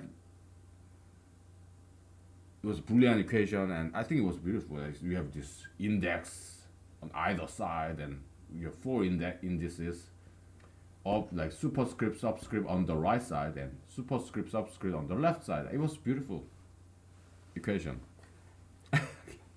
But this one, it's not that pretty at all. But we got it. Is it useful? Maybe. I don't know. Okay, let's play with it, shall we? Let's play with it. Let's play with our ugly baby. Oh, let's play with our ugly baby. Okay, so you have W over C plus M. We're factoring it, okay? All right? Is it useful? Maybe. Okay, you have cost plus this maximum profit margin that goes downstairs. Upstairs we have, yeah, the demand capacity. Okay, wishful demand. These are the number of demands, number of people roughly. Okay, who have this wishful thinking. Yeah, I want to have your pasta only if I have money. Wishful thinkers, okay? And these guys are the ones who can afford your fancy pasta, healthy, fancy pasta. They're kind of rich assholes. Freaking fat cats, man.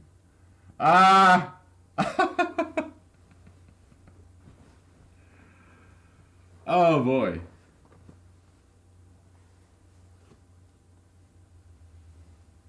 But if it's free, yeah, then everybody who wants this pasta gets it, right? That's the maximum demand capacity. Because some people does not want your pasta, period. even if it's free. Why? Because your pasta have some meat in there. Some people are vegetarians or vegans, or some people may just hate you. They're not gonna eat your pasta, no matter what, because they hate you. Okay, to them, your pasta is dirty, although it's clean physically, metaphysically, or emotionally. Oh, it's dirty pasta. I'm not gonna eat your shit.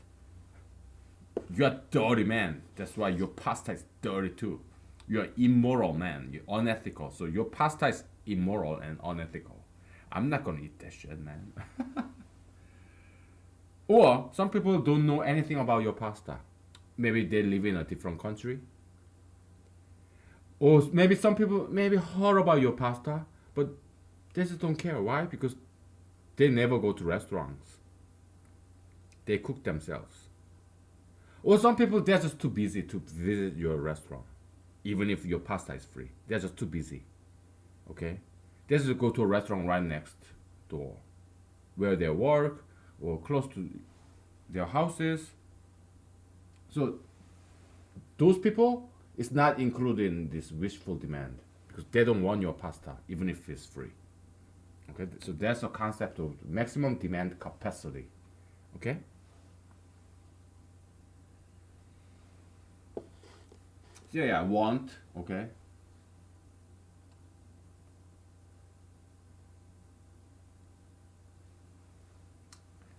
Whether this equation is useful or not, I leave that up to you. Okay. Maybe you can find some hidden meaning, maybe some philosophy, some profound economic concept. Maybe you can get something out of this equation, but to me, it's kind of ugly, so I'm not going to talk about this anymore. We're going to probably put this baby for adoption. It's so darn ugly. You're gonna sell this baby, okay? But this baby is so damn ugly, okay? We're gonna put it in an orphanage or I give it this ugly baby to you. So that you want this baby? Yeah, take it. I don't want this baby. It's so ugly.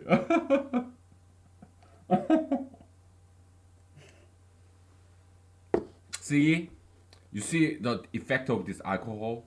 Before I was drinking, I was kind of cranky, right? Now I'm laughing. I'm being humorous. I used to actually. So when I was sober, like 2 hours ago, my sense of humor was kind of dry. You know.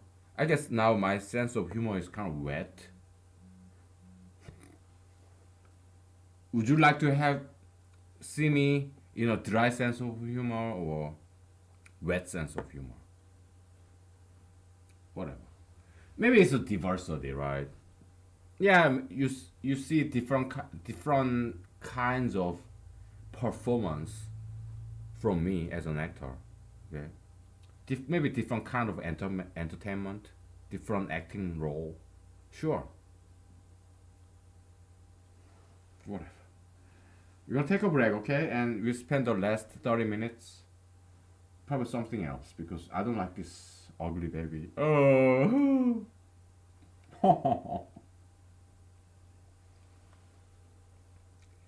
You're all beautiful, okay? Your babies, they're all beautiful, okay?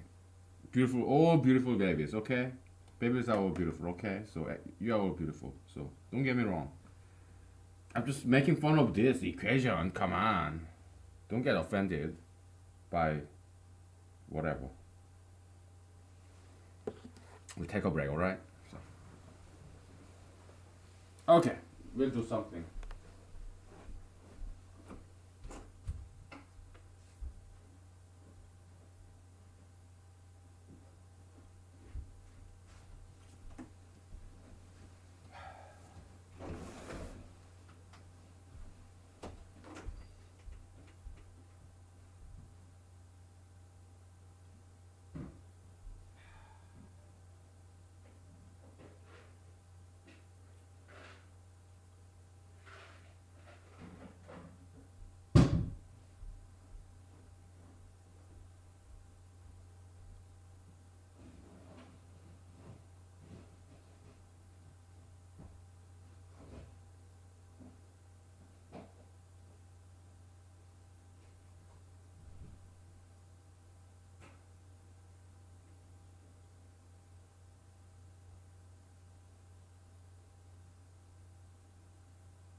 Okay, it's almost 10 o'clock.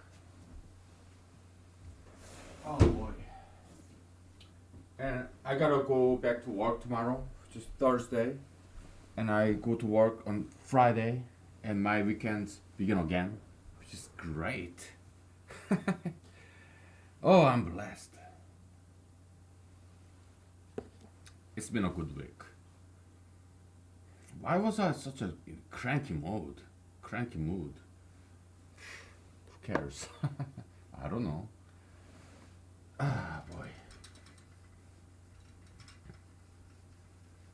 So yeah, I think we gotta figure out. So here, we basically have this demand is equal to supply. Okay, that's this whole scenario. Strategy number 1, 2, 3. Okay, very realistic scenarios where businessmen adjust the supply level to the demand level, right? And then we briefly talked about advertisement campaign, right? Free food for today from 4 to 5. Free pasta, just for promotion, advertisement. Because you want to increase the demand level, okay? And if demand level goes up, your restaurant get very crowded. Again, two ways to deal with this. Let's assume you're kind of like me. You don't like crowded places. You don't like all this too busy, too jammed in, like cramped. You don't like that kind of environment. So, two ways to deal with this over demand exceeding supply. First, raise the price. You don't have to change anything. You just raise the price. Then you will make more money. There will be less people, but you will make more money. Why?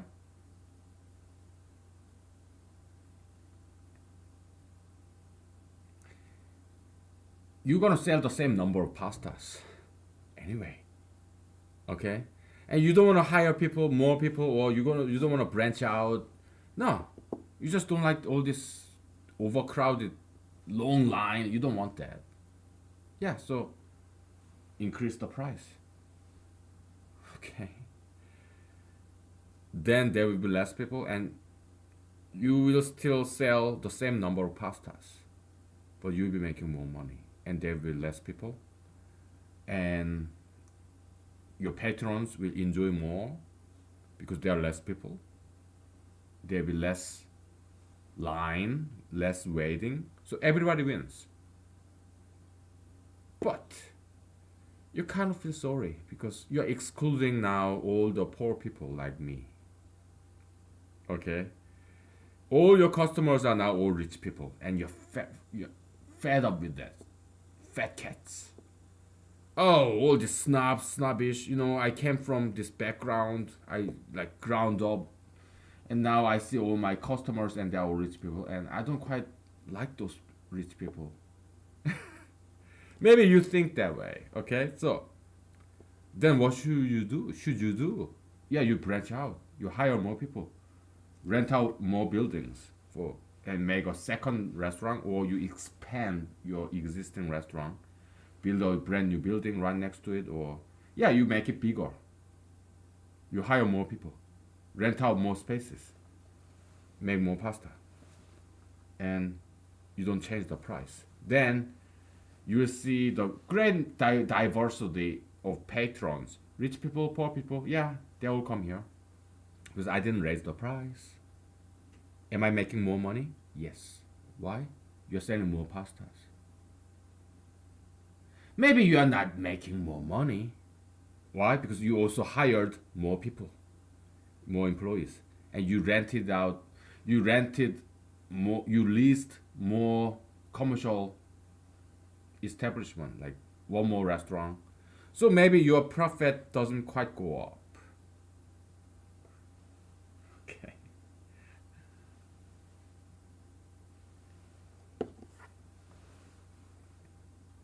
how do we explain that in this brand new demand curve that we came up with? Okay, let's try that. We used brown, right? So let's use, how about red? No, no, red kind of look like pink in this camera, so no, no pink. There's nothing wrong with pink. If a woman love pink, that's feminine, that's cool. But men wearing pink, now it kind of have this gay tone, so we don't want that because I'm a man, okay? And we oppose gays, so we're not gonna use that. Okay, so okay. Profit margin again, price again. Profit margin is 0 minus C. The price is 0, and you have demand max, demand capacity that we call. Okay, and you have margin max, your price max,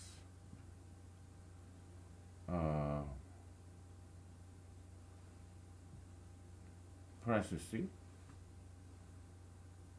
and when it's free, you just connect these two. Okay, now it's kind of being established, at least in our minds, this graph. Okay, hopefully it becomes some kind of classical graph, neoclassical economics. Well, hopefully, which I think is very important, and I think it's good quality, high quality, in my humble or arrogant opinion. Okay.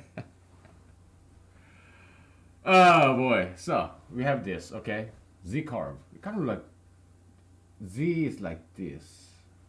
It's more like S, crooked S, whatever you call it. Okay, so in this curve, transactional demand curve. How about that? Okay. Oh boy.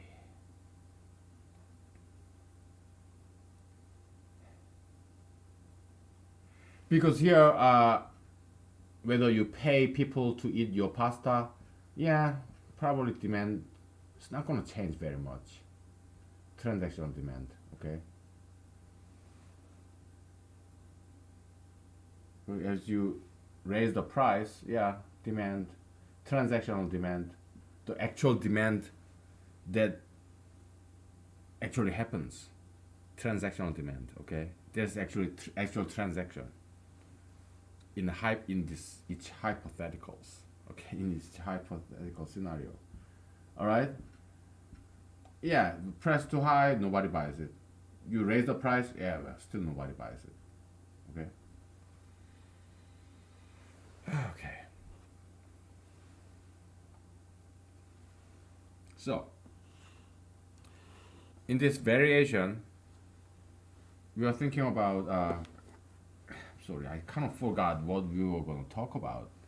So let me turn off the heater because it's getting too hot, and I'm going to grab another drink. Okay?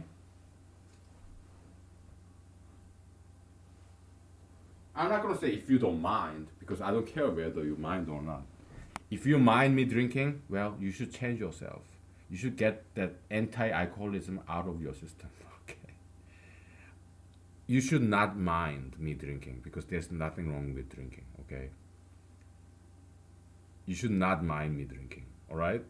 I'm serious. It sounds kind of like joke, but anti-alcoholism is wrong. It's a bad ideology, okay? Because it's a spirit. I mean, spirit. Liquor is a spirit, and it's a Holy Spirit. As long as you consume alcohol in a proper manner, okay? Is it blasphemous? Would it be sacrilegious if I say proper drinking alcohol is Holy Spirit? I don't care. I think it is Holy Spirit. pro alcoholism, proper alcoholism. Yeah, it is Holy Spirit. Okay. I mean, look what we are achieving here when we are drinking. Jesus said, yeah, you can tell the tree by its fruit. We have good fruits right here, and alcohol is that tree. Pro alcoholism. Okay. Grapefruit, great tree. Okay. Now, so what were we talking about? We made some variation in this scenario, right? I forgot. Sorry. I also wrapped up redrawing this diagram and these graphs and oh yeah, green. Okay, so yeah, quantity, right? Q, quantity, number of pastas you sell. Okay, so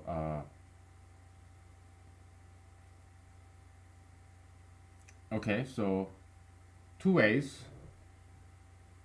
If there are a lot of demand, you become very popular. Yeah, you can increase the price, right? Um,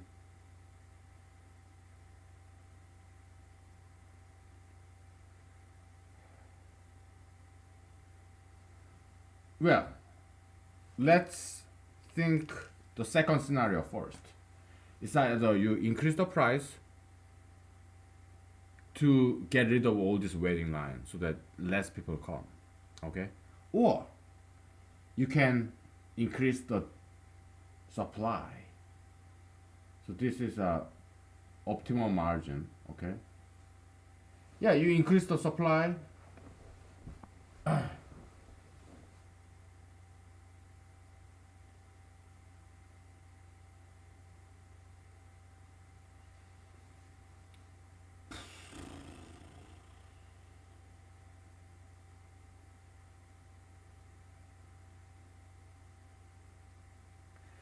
We're kind of running out of time, okay? So right now, what time is it?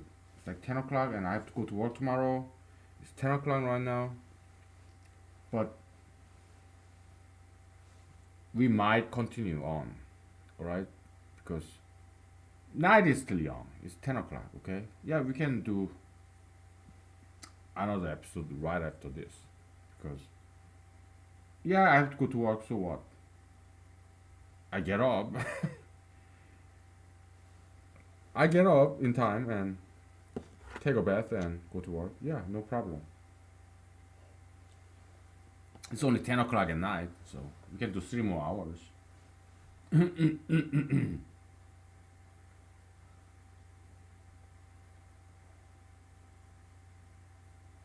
So we want to find out what happens to this graph if we increase the production level while we have the same price right here, optimum price. Because you want poor people, you want to serve poor people too. Okay? You're just increasing the production level.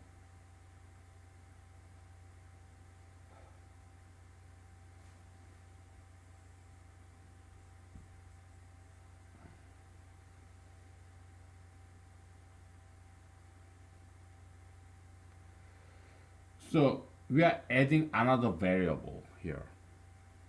Okay? The production level, supply. That's what we are adding. Okay? Yeah, demand was equal to product. This transaction demand. Okay, let's say you double the production. And then there will be double purchase. You used to make what 1,000 pastas per month. Now you used to make 1,000 pasta dishes per month. Now you are making 2,000 pasta meals per month because you hired more people and you leased one more building right next to your restaurant. So there's more cost, more investment. You are paying your employees. Now, let's say you used to be you're only one and only employee. You did used to do all this stuff, making pasta. But now you hire one more person, just brand new employee, the very first employee that you hired, and you put that guy in charge of the second restaurant right next to it, because there's just too many people wanting your pasta. Okay, and now production level is twice, and you still sell everything that you and your employee cook, produce. Okay. Now, what should change in this diagram? Should we introduce the third axis, like z-axis?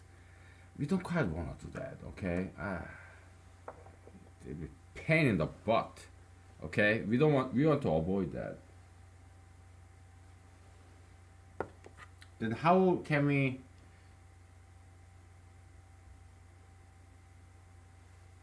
visualize? How can we change this diagram so that now we double the production level? Okay. Well, we have 3 minutes left. Probably continue on. Okay. After the 3 hours episode, we'll just take 5 minutes break and we'll jump right back to it because it's very interesting thing. Very interesting problem here. So, you used to make 1,000 pasta per month, and they all sold out. So demand is equal to supply is equal to 1,000 per month. Okay. Now, demand is equal to supply is equal to 2,000. Now, what is this cost? I guess we have not been quite mathematically rigorous because is this cost like total cost or per pasta cost?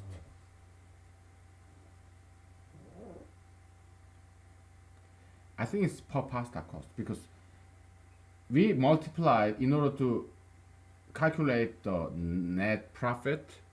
Okay, the number of pasta that you sell times per pasta profit. That's your net total profit. Okay, the cost was $10 to make this pasta. You put the price tag as $12. So per pasta you get $2 as your pure profit. And how many pasta did you sell? 10 pastas. So your total profit would be 10 times 2, 20. Okay? So it's the per pasta profit margin, per pasta cost, per pasta price. So yeah, we got it right. It just that we didn't quite express the per pasta concept here. Sure, let's write it right here. Per this goods and services, okay? Per goods and services, okay? Okay? Then everything is fine. All right? We're running out of time, so we're gonna take a break, but we'll probably just continue on, okay? Because we want to, okay? All right, night is still young. Thank you, bye. We'll be back very soon.